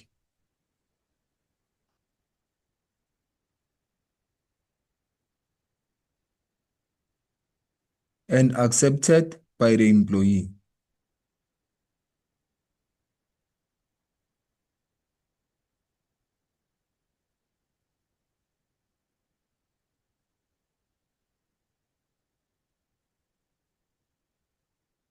The second thing, there should be a certainty of terms.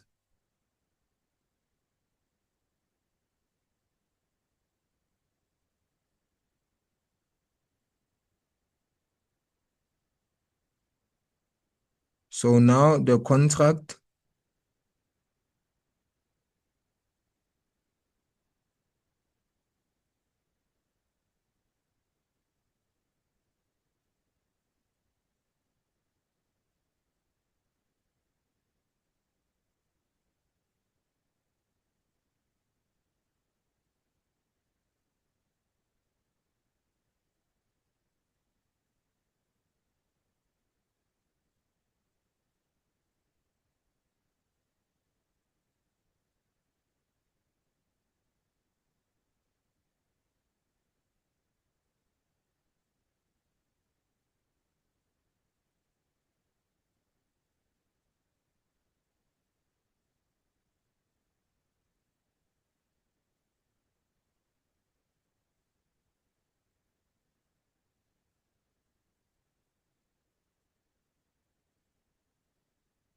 So in the contract of an employee, there should be the details of the employment, including the job title, the description, and the duties and responsibilities of the employees.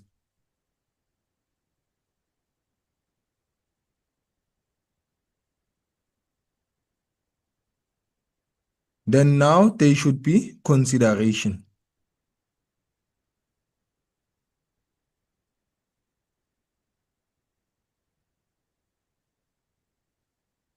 Each party must provide something of value.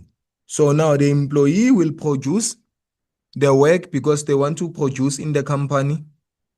Then the employer will offer the employee a job. So now both parties should bring something in the table. So now the employer will offer the employee the job. Then the employee should also work in return.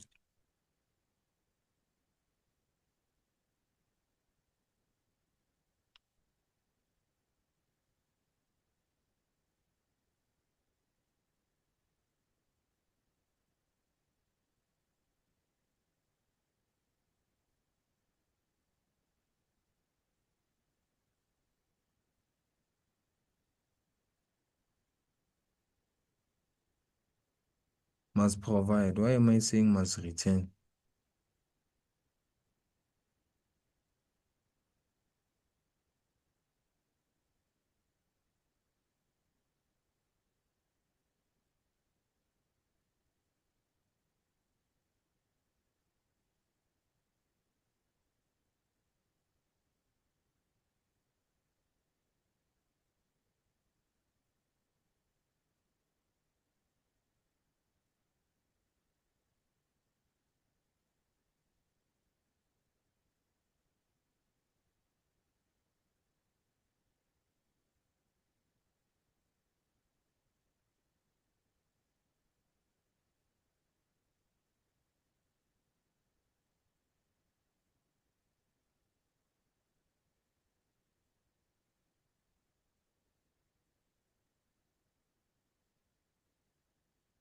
So in consideration, the employee will offer a skill or render a service in the business and then they will get paid. So in that way, both parties have provided something of value in the table. So now we are on 4.6. Explain the impact of fringe benefits on businesses. So impact, we are going to talk about the positive and the negative.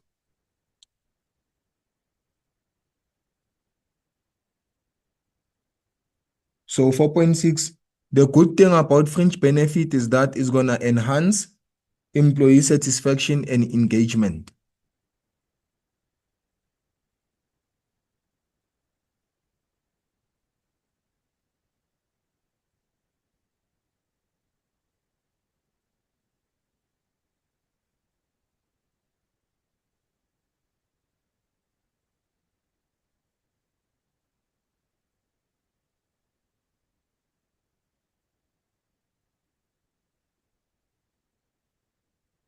So now fringe benefits demonstrate companies' commitment to employee well-being and financial security.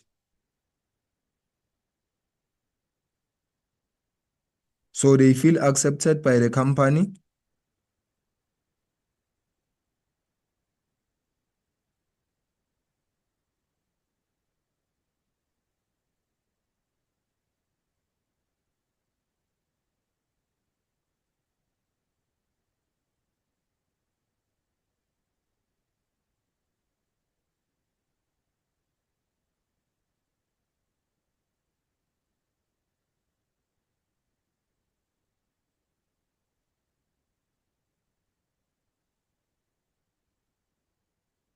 To employee well-being and financial security.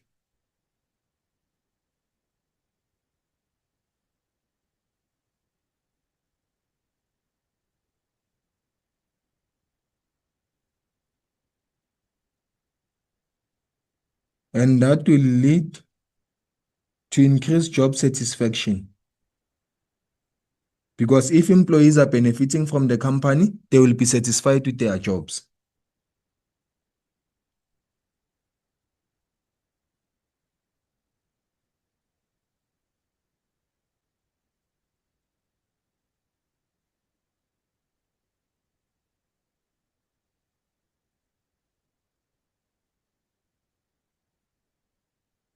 Another advantage you can say, it will help reduce turnover for employees.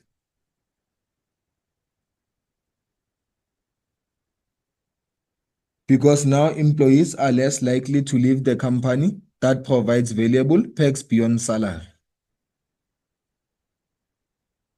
If employees are benefiting from the company, it won't be easy for them to leave that company.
So employees are less likely to leave a company that provides valuable perks beyond salary.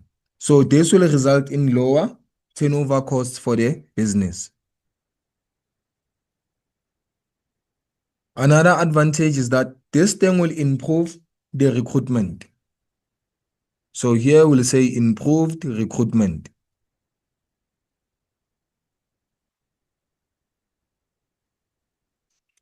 Because fringe benefits can help attract and retain high quality talent.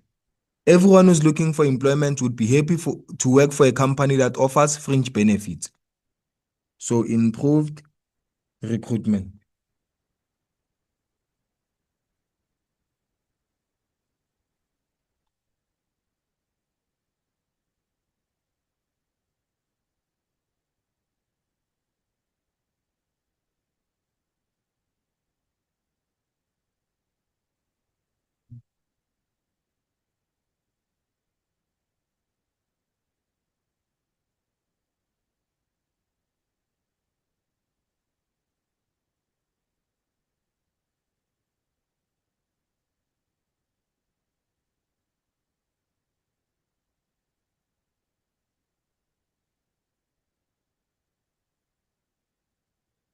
So fringe benefits can help attract and retain high quality talent, making the recruitment process more successful.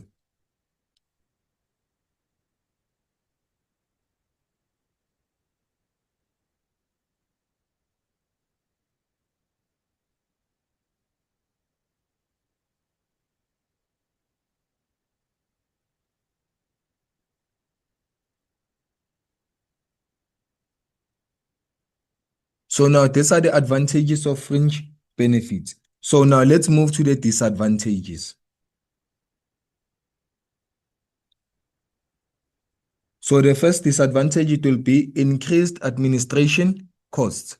This will increase the administration cost for the business.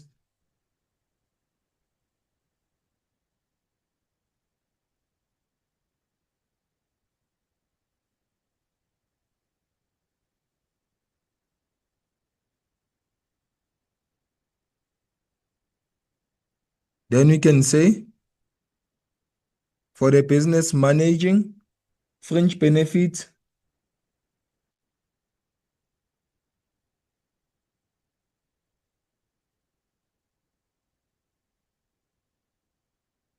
such as insurance policies,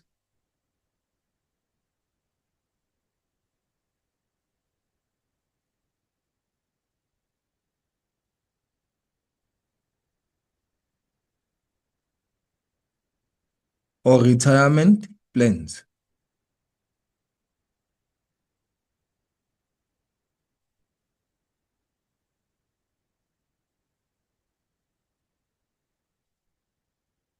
It can significantly involve significant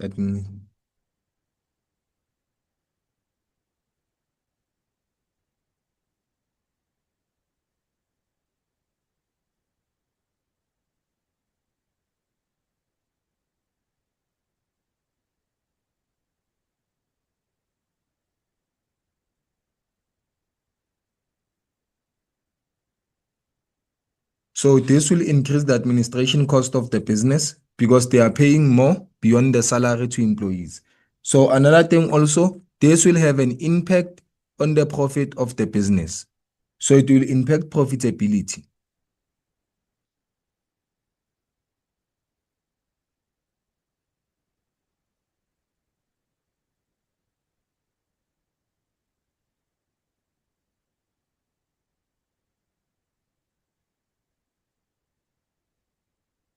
So the cost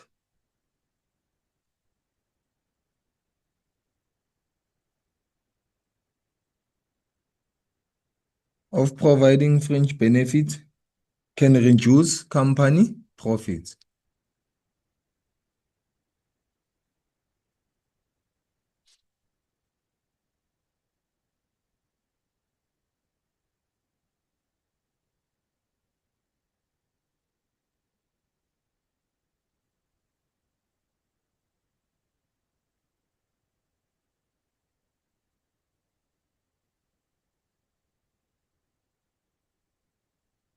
Then the second disadvantage, also we can say, its potential for complex regulations.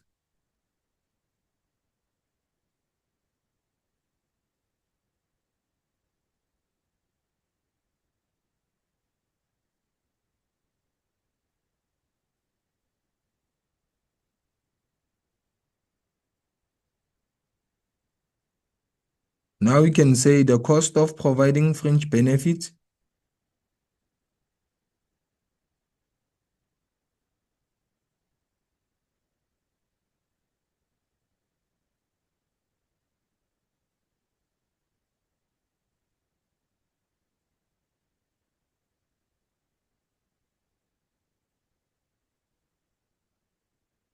So potential for complex regulations. So now it will affect the tax and legal implications of various benefits.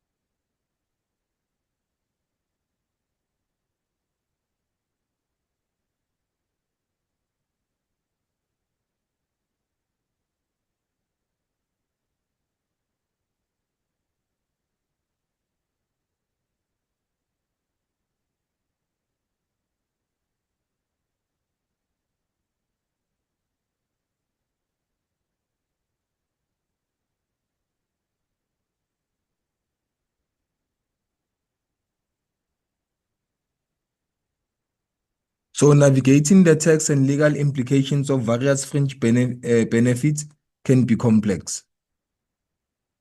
So that's a disadvantage for the business. Now we are done with our 4.6. Let's move to 4.7. Read the scenario below and answer the questions that follow. Chemol manufacturer implements total quality management to reduce the cost of quality. The production manager works closely with suppliers to improve the standards of raw materials.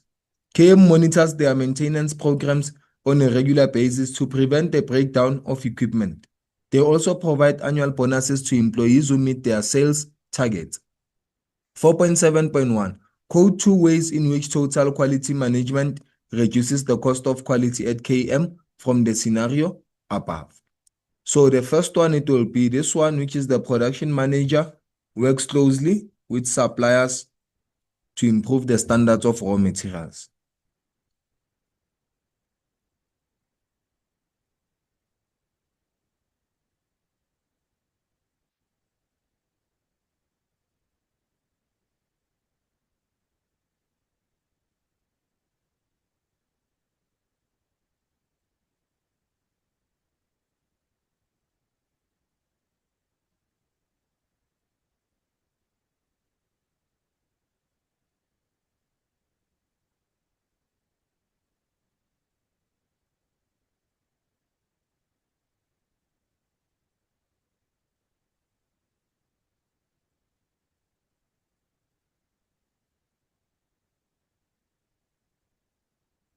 With suppliers to improve the standards of raw materials.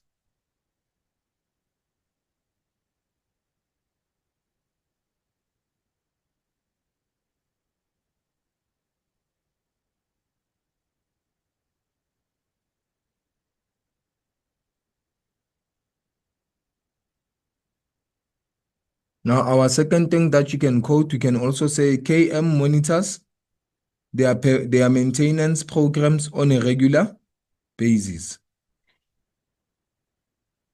to prevent the breakdown of equipment.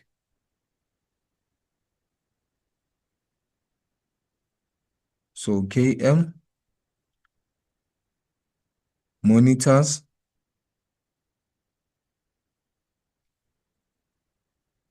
their maintenance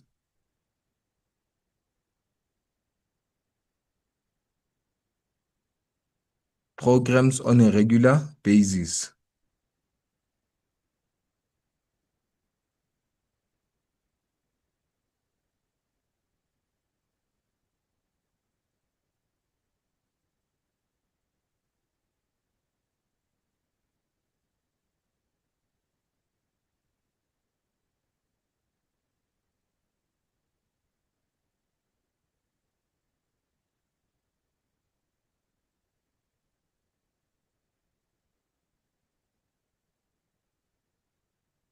To prevent the breakdown of equipment.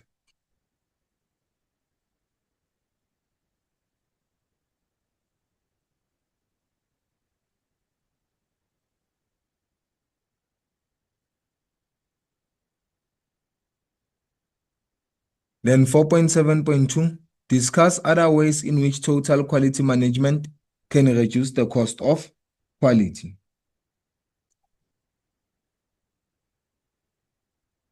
So it's 4.7.2.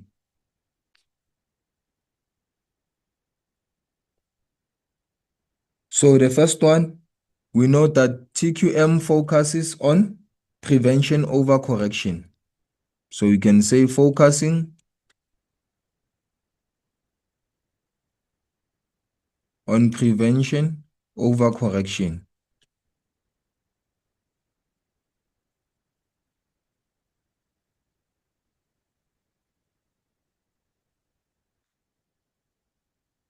So then we'll say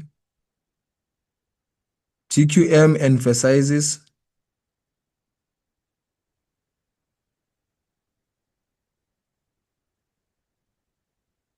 identifying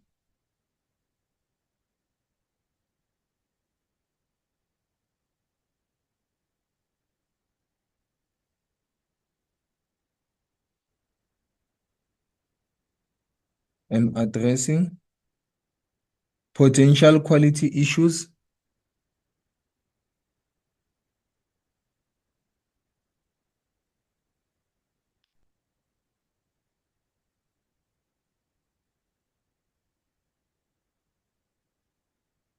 early in the process.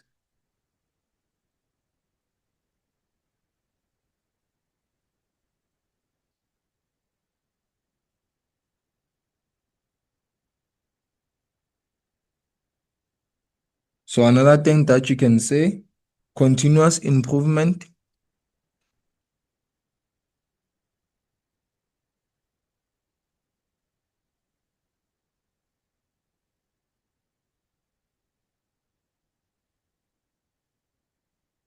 and process optimization.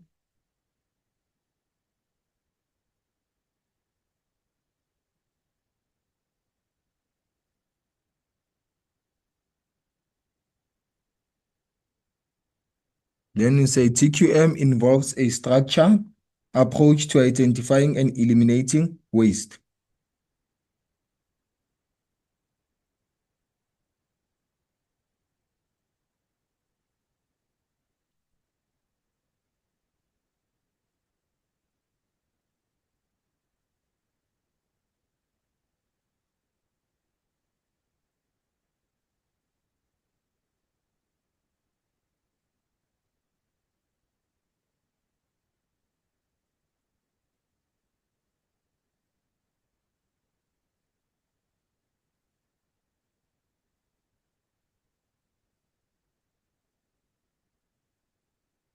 And eliminating waste,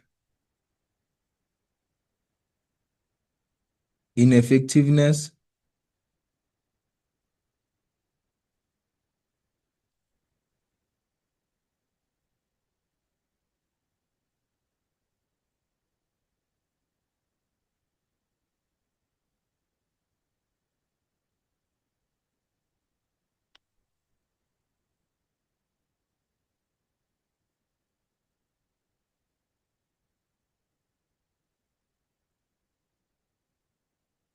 so TQM involves a structured approach to identifying and eliminating waste, ineffectiveness, and bottlenecks in processes. Then the third one that you can put improved customer focus and satisfaction.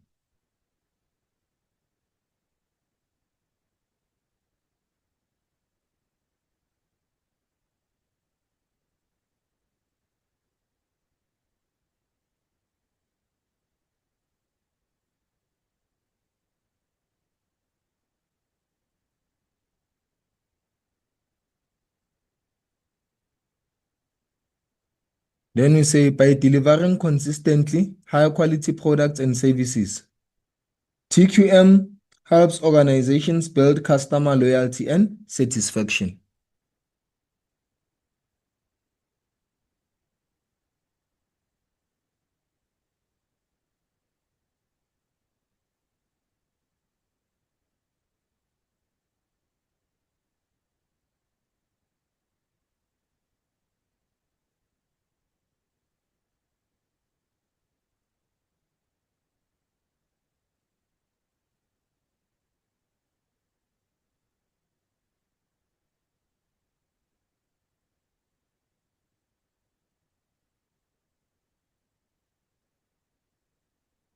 So TQM helps organizations build customer loyalty.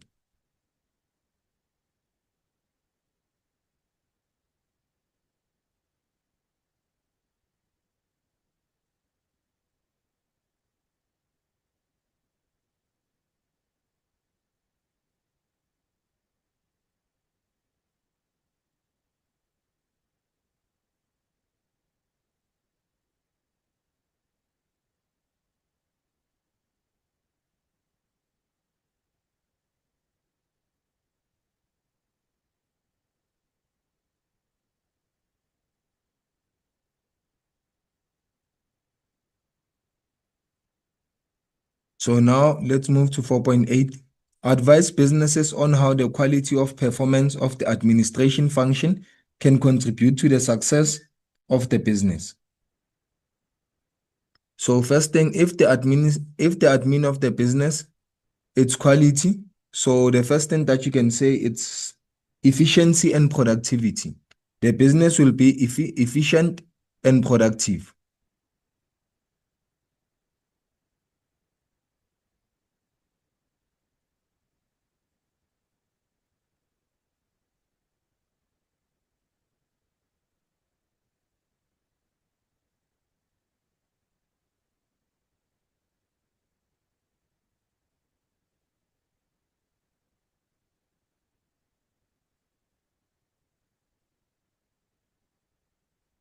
So our first one, we're going to use the streamlined process.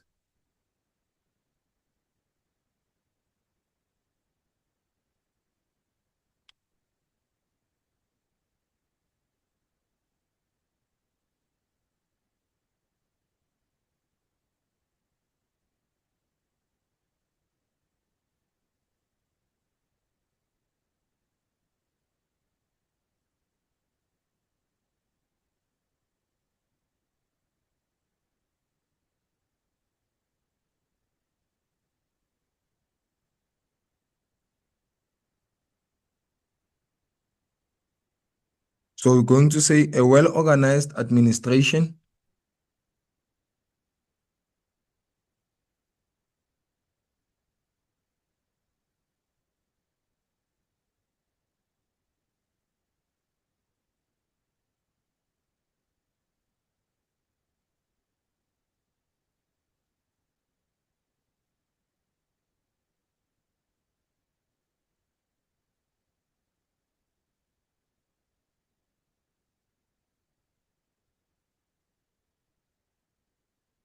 ensures that business processes are streamlined.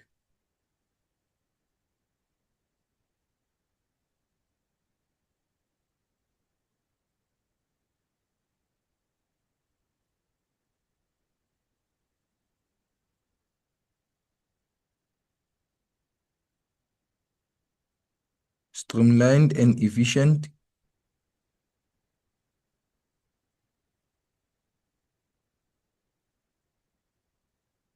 leading to increased productivity and output.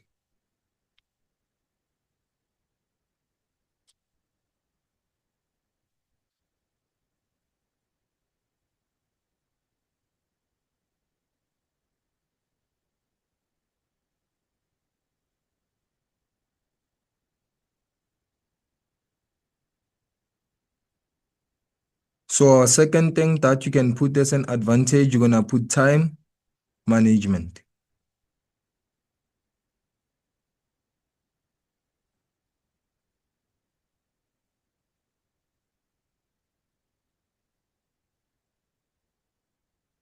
So effective time management within the administration helps to ensure that tasks are completed promptly and efficiently. So now, if we have an admin that is competitive, we know that all our tasks will be done on time. So that's why we are saying effective time management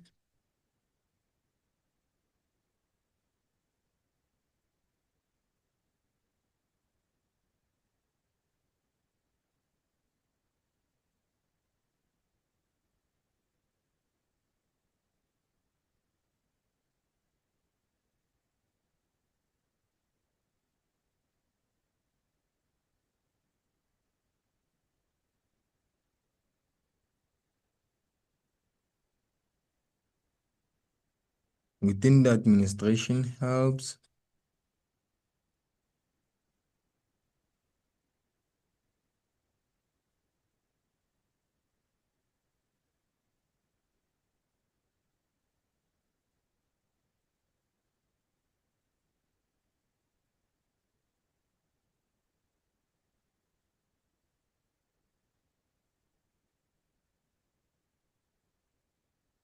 promptly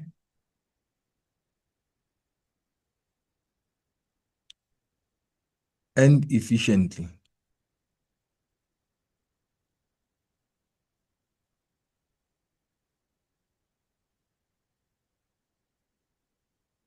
So now the second thing that you can put one under resource management. The business will be able to manage their resources. Then we put financial control.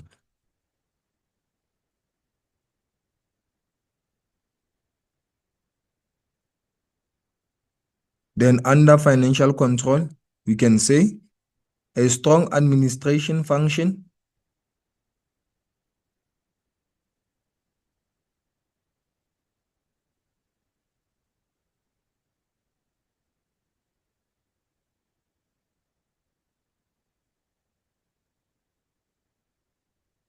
effectively manages financial resources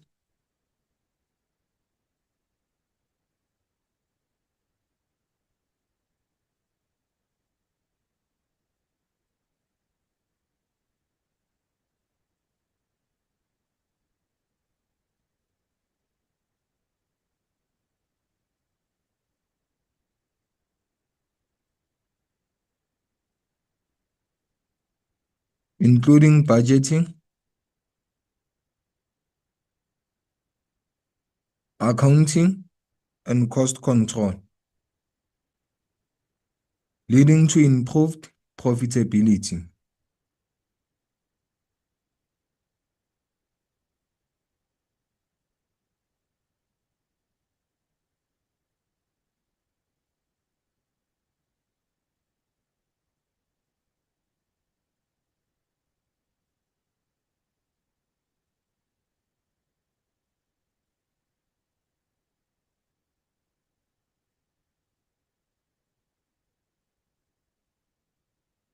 Then now we can put human resource as our last one.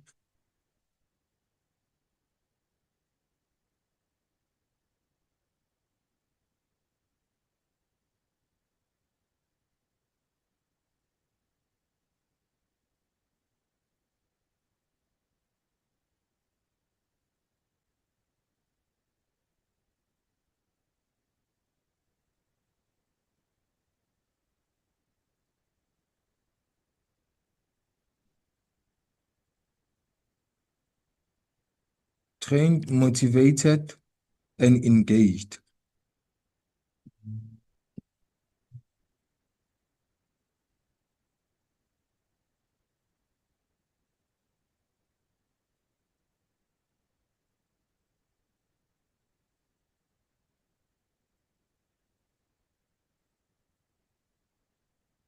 Maximizing their contribution to the business.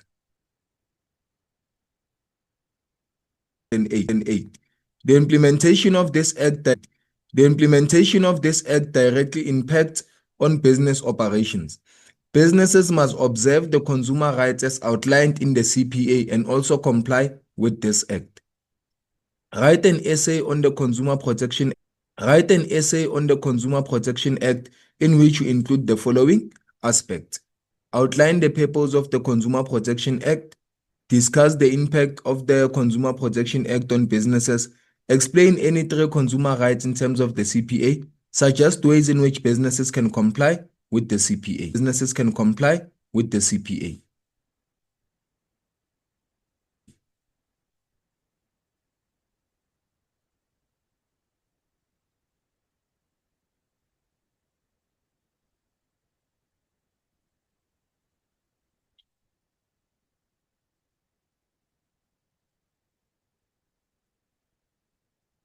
So we start with our introduction.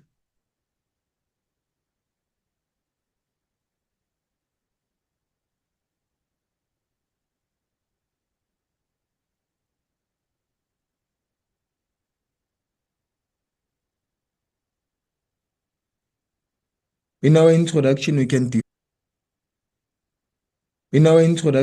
define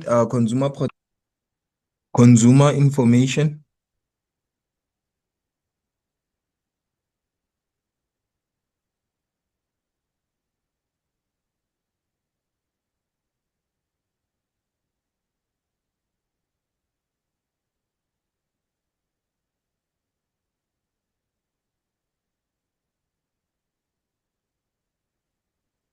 And it also promotes responsible consumer behavior.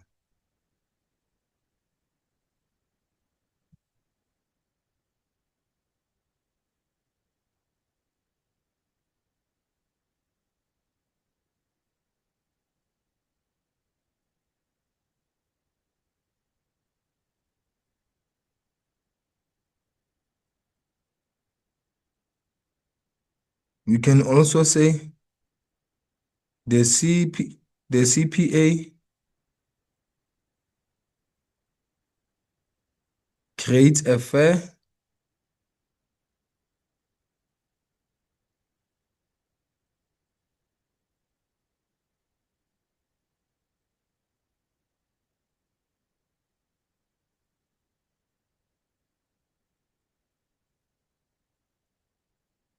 accessible, and sustainable marketplace.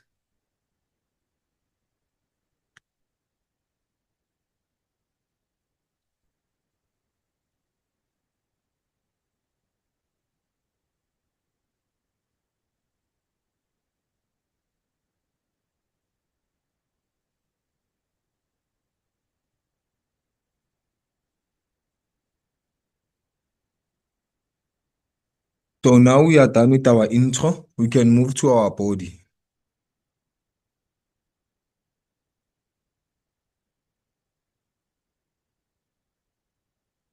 So they say outline the purpose of Consumer Protection Act.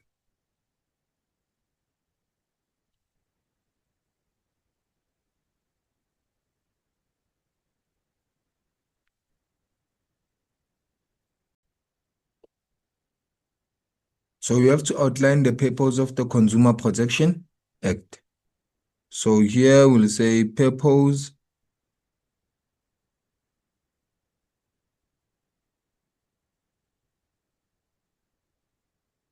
of the Consumer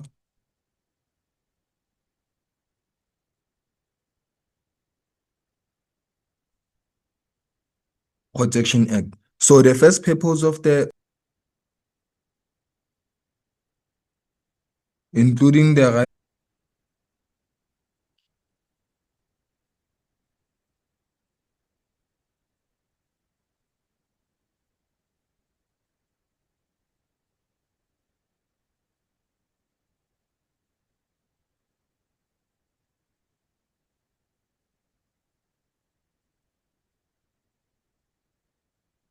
and access to accurate information.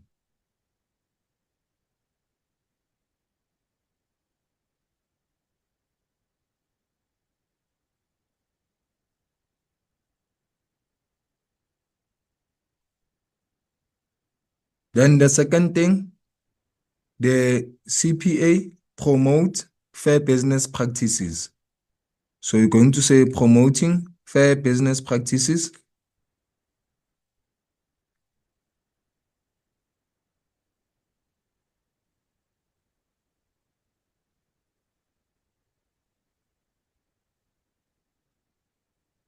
So the act prohibits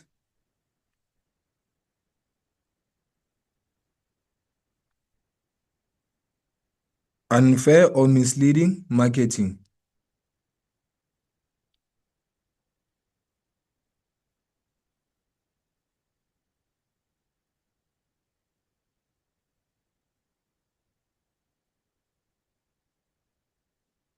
Marketing and business practices.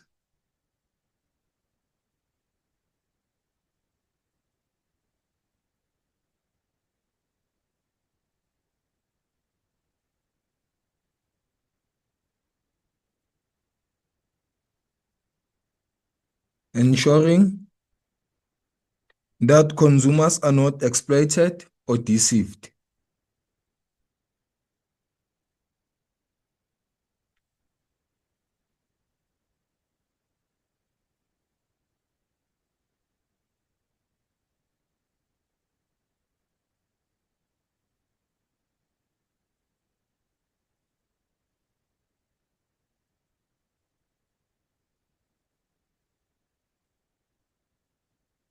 Then it can also improve consumer information.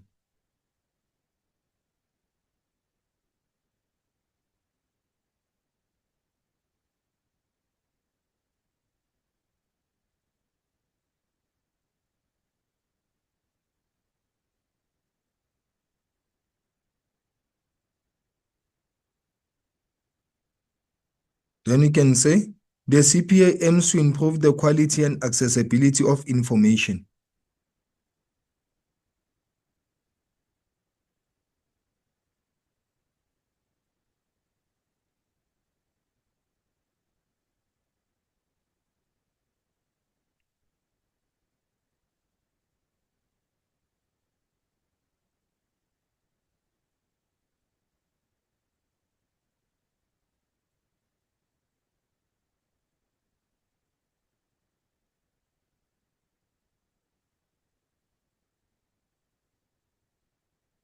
Of information that consumer need to make informed decisions.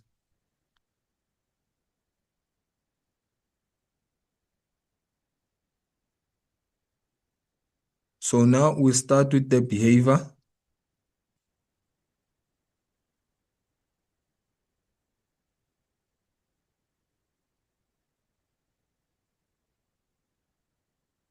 The act encourages consumers to act responsible.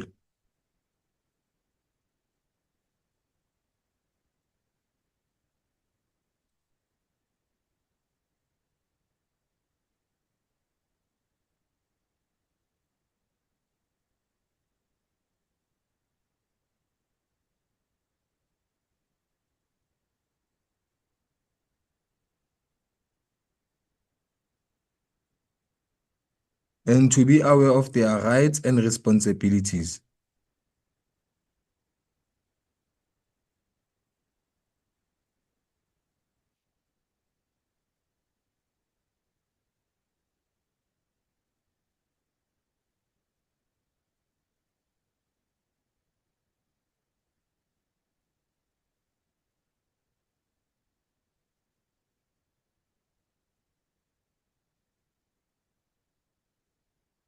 So we can also put another one, which is establishing a framework for enforcement.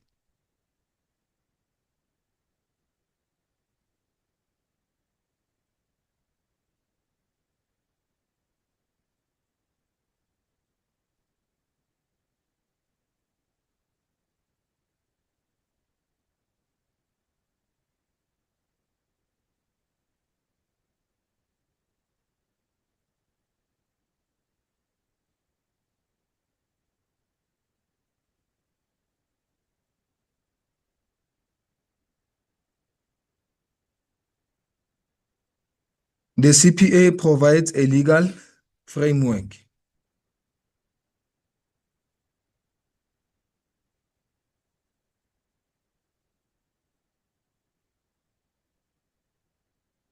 for enforcing consumer rights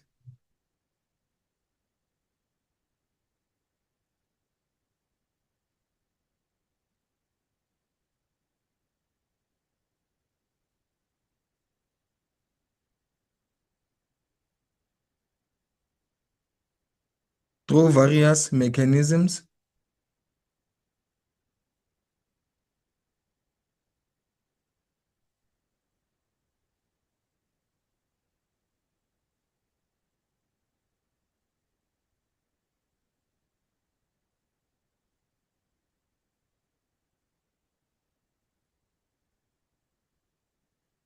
Including the National Consumer Commission and the National Consumer Tribunal.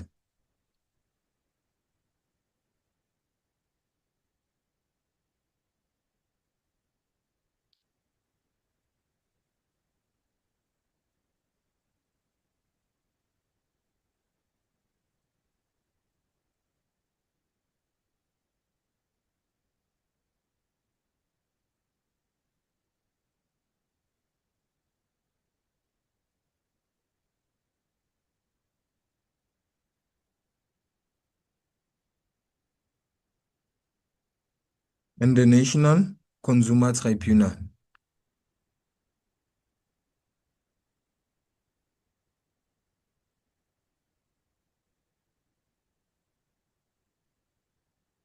So now I think we have listed enough points.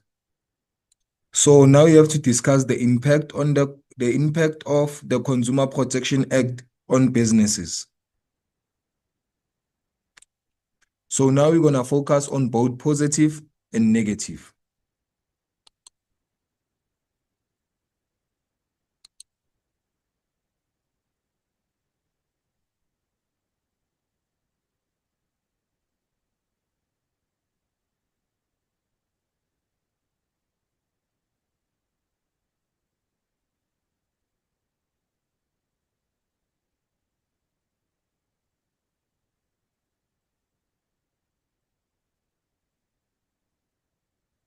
So we'll start with the advantages.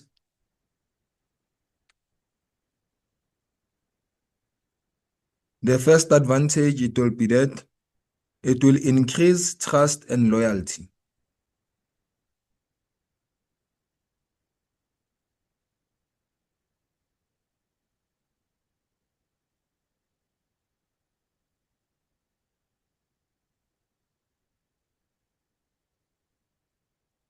So now by adhering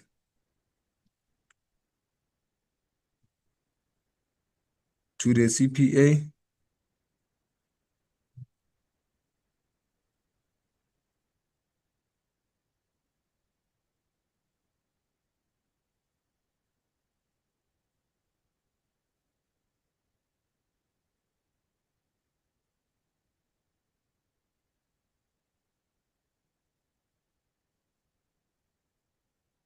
They build trust and loyalty with consumers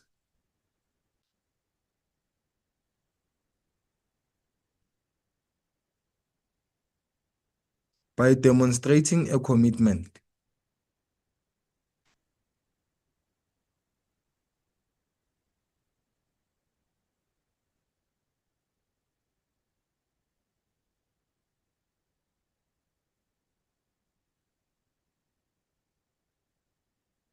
Commitment to fairness and transparency.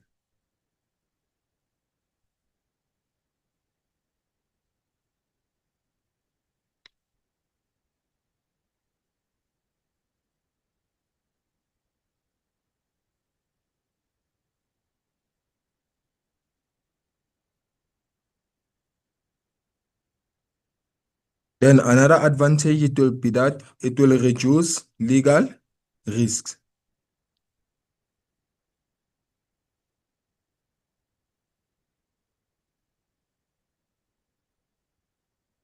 So now compliance minimizes the risk of legal dispute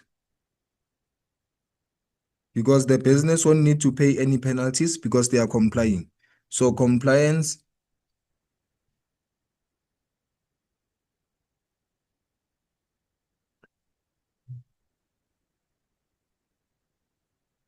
minimizes the risk of legal dispute.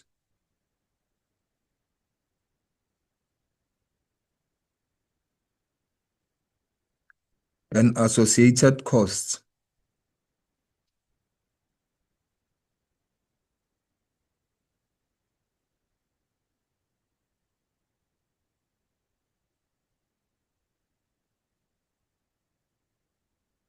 As the CPA provides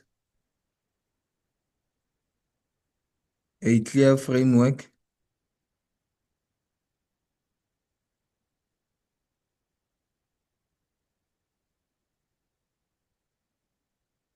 for business practices.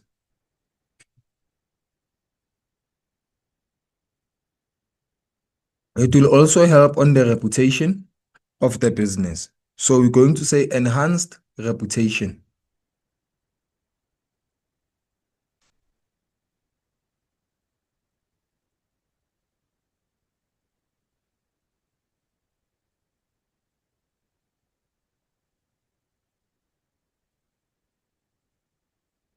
So we can say promoting fairness and transparency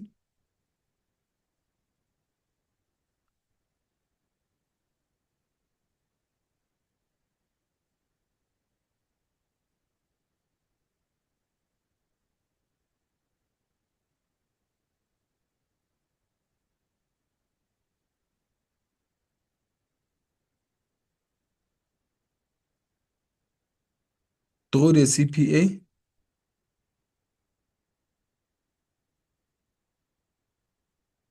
It can lead to a positive reputation.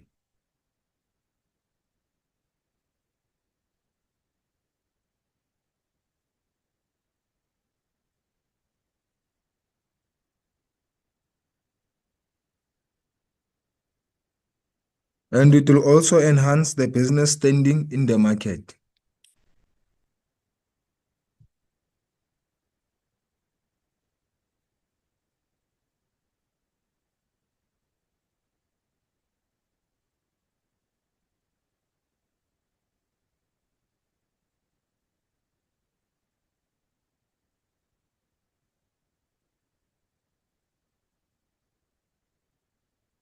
Standing in the market. So now we can go to disadvantages.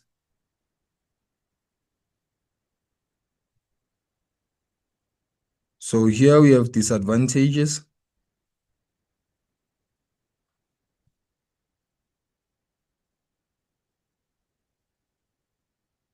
So the first disadvantage will be penalties and fines. Because if the business does not comply, they will face penalties or they will be charged fines.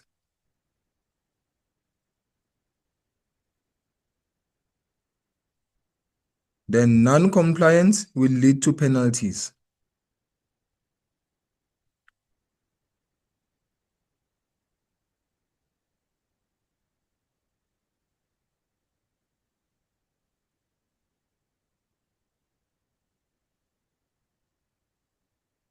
It can result in fines, legal actions, and other penalties.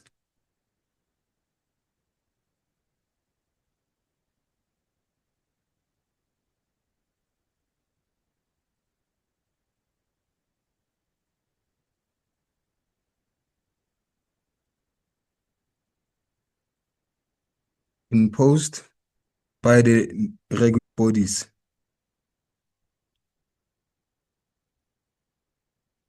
Regulatory bodies or regulatory bodies. So now another disadvantage, it can be legal action and lawsuits. If the business does not comply, they can face legal action and lawsuits.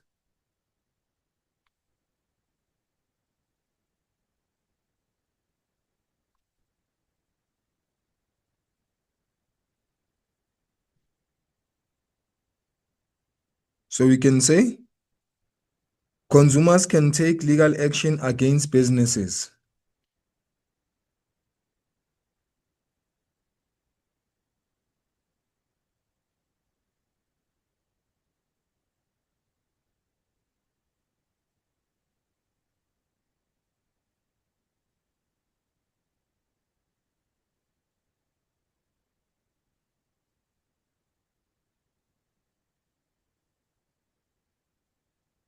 Against businesses that violate the CPA.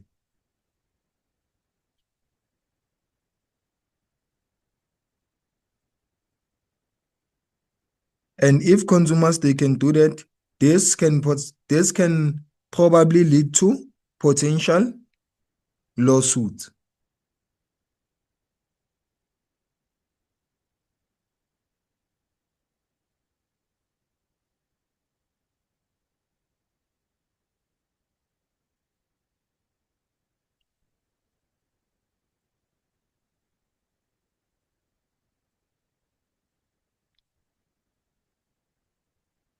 Potential lawsuits and financial loss.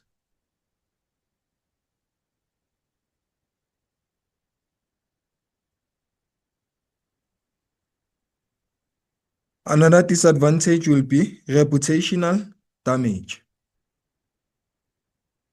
It will damage the reputation of the business if the business is not complying.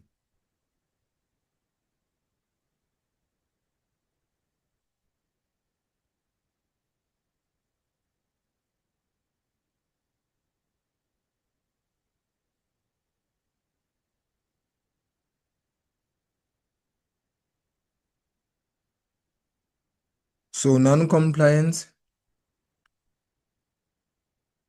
can severely damage the reputation of the business.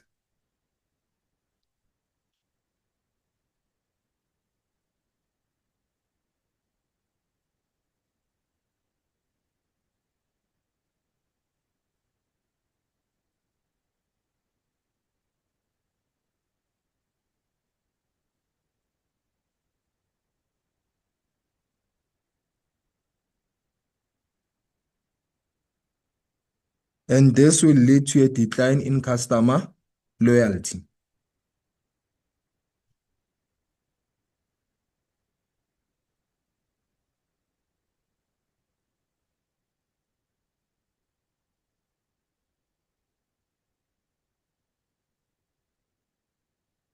In customer loyalty and trust. So now we have we have specified and included points that are enough. So now let's go to our next item. Explain any three consumer rights in terms of the CPA.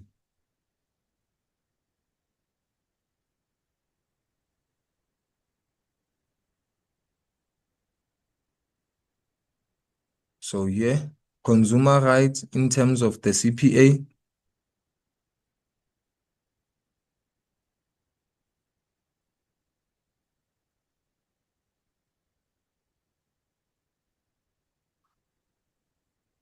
The consumer has a right to apply for credit.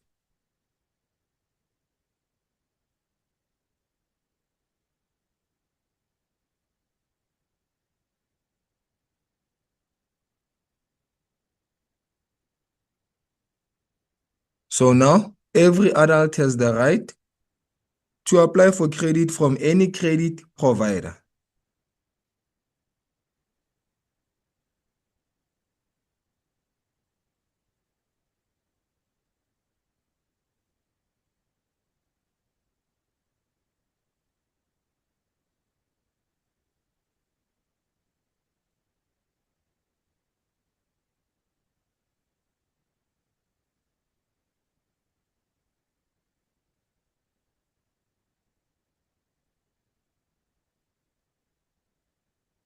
From any credit provider. Then also, the consumers, they are protected against discrimination.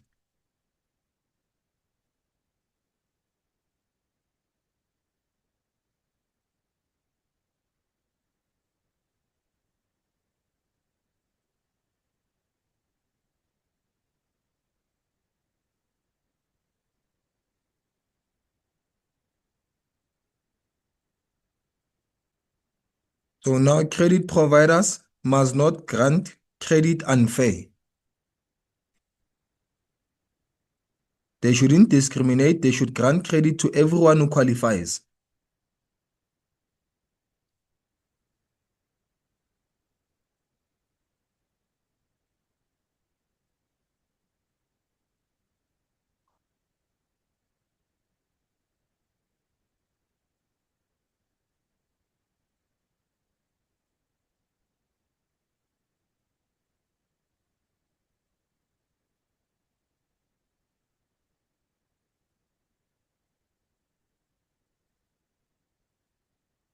They should not discriminate based on gender, race, or marital status.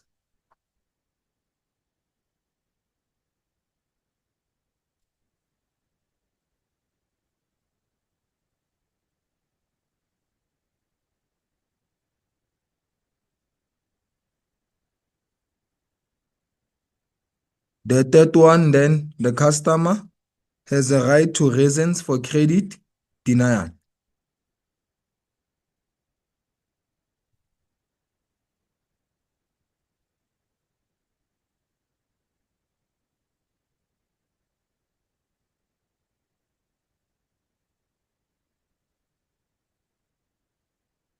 So now, if a credit application is denied, a customer have the right to request a written explanation from the credit provider.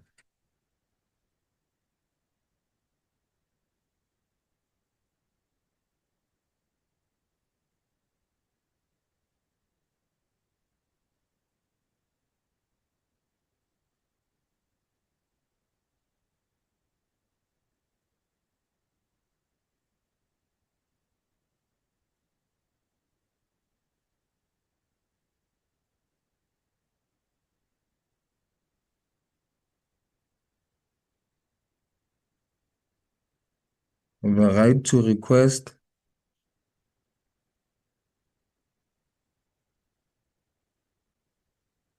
a written explanation from the credit provider.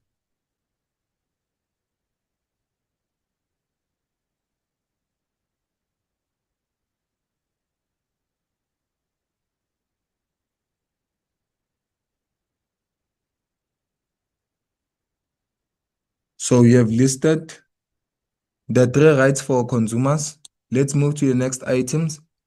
Suggest ways in which businesses can comply with the CPA. Okay, so now how can business comply with the CPA? The first thing, they should be registered and they should also report. So here, let's start by saying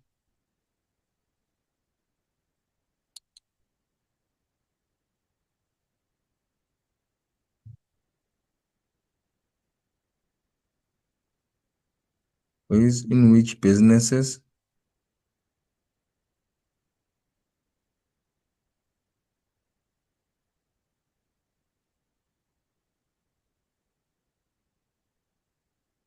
with CPA.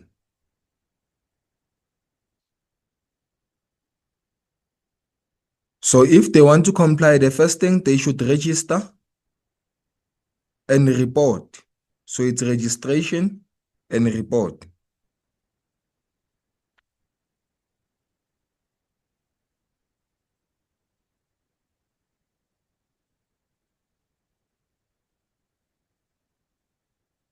So the business should register with the National Credit Act.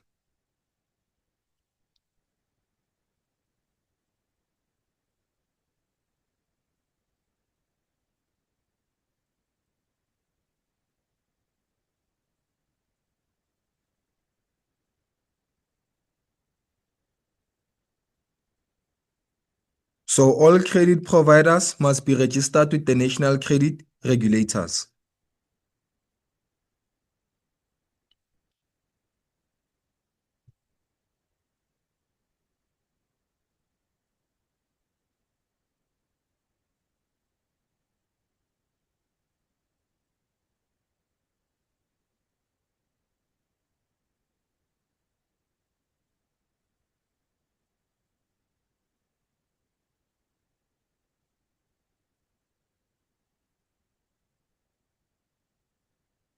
NCR, which is our national credit regulators.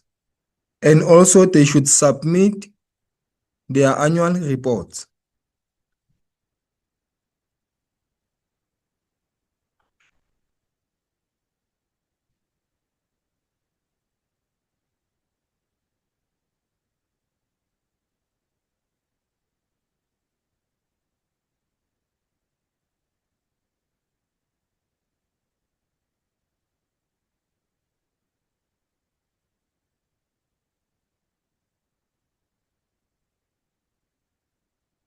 So businesses are required to submit their annual compliance report.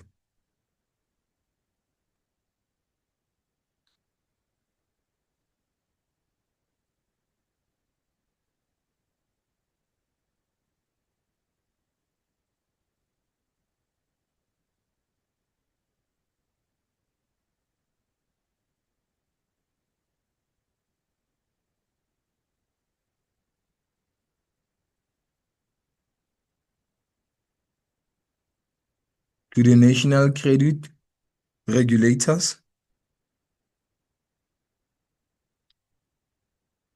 detailing their compliance.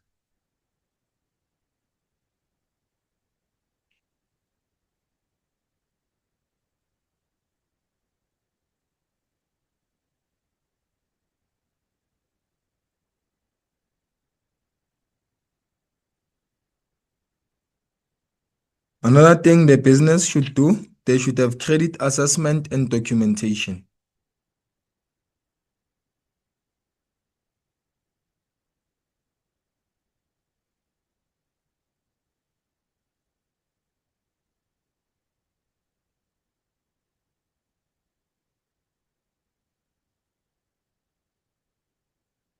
So we'll start with affordability assessment.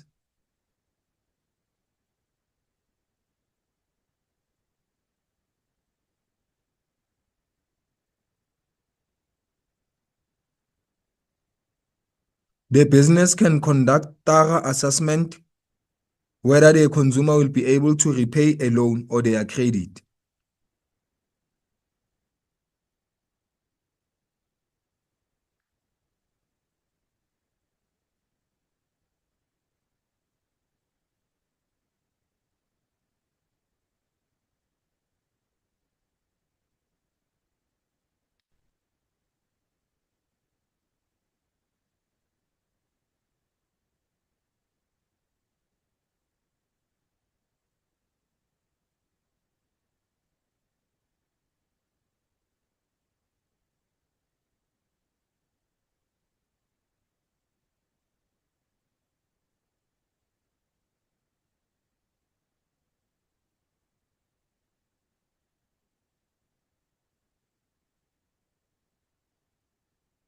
before granting credit.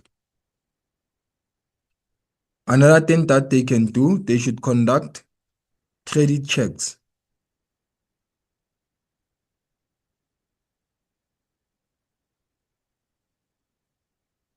So the business should obtain and review credit records from registered credit bureaus.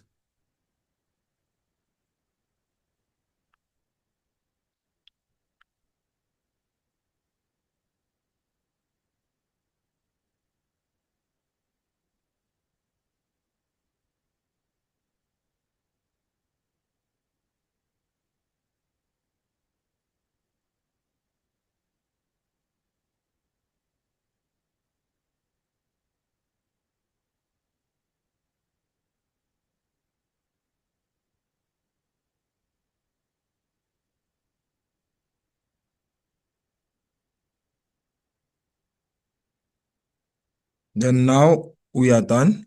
We are supposed to put our conclusion. So here we have our conclusion. In our conclusion, we can say the National Credit Act aims to empower consumers with the knowledge.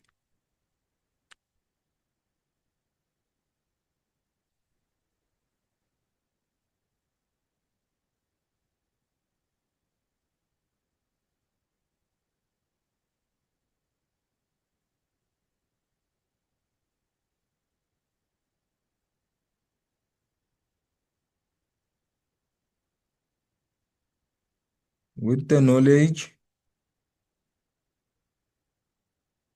and rights they need to make informed decisions.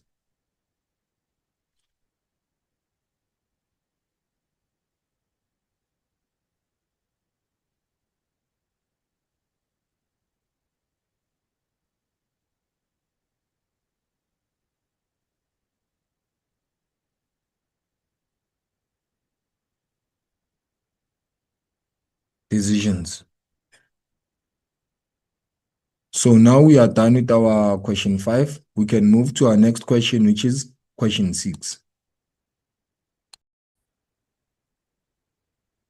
Good day, guys. Hope you guys are doing well. So today we'll be doing Business Studies Paper 1, which is June 2025 NSC. So now we can start.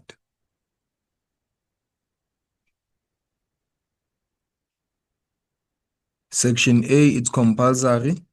Various options are provided as possible answers to the following questions. Choose the answer and write only the letter A to D next to the question numbers 1.1.1 to 1.1.5 in the answer book. E.g. 1.1.6, it's D. So this act encourages businesses to invest in the education and training of the South African workforce. So since it has to do with education and training, our option is going to be B, which is Skills Development Act. Jericho Carpets opened a new branch in another province to distribute their carpets. This type of intensive strategy is known as. So here we're going to take D because it's our market development. We are selling an existing product to the new environment or new location. So it's our market development. We are developing the market. Amandla Distributors has no control over challenges posed by the environment. Obviously, businesses do not have control over challenges posed by the macro environment. So 1.1.4, the purpose of an interview is to book and prepare the venue. No. Invite possible candidates to apply for the vacancy. If you are being called for an interview, it means you have already applied for the vacancy.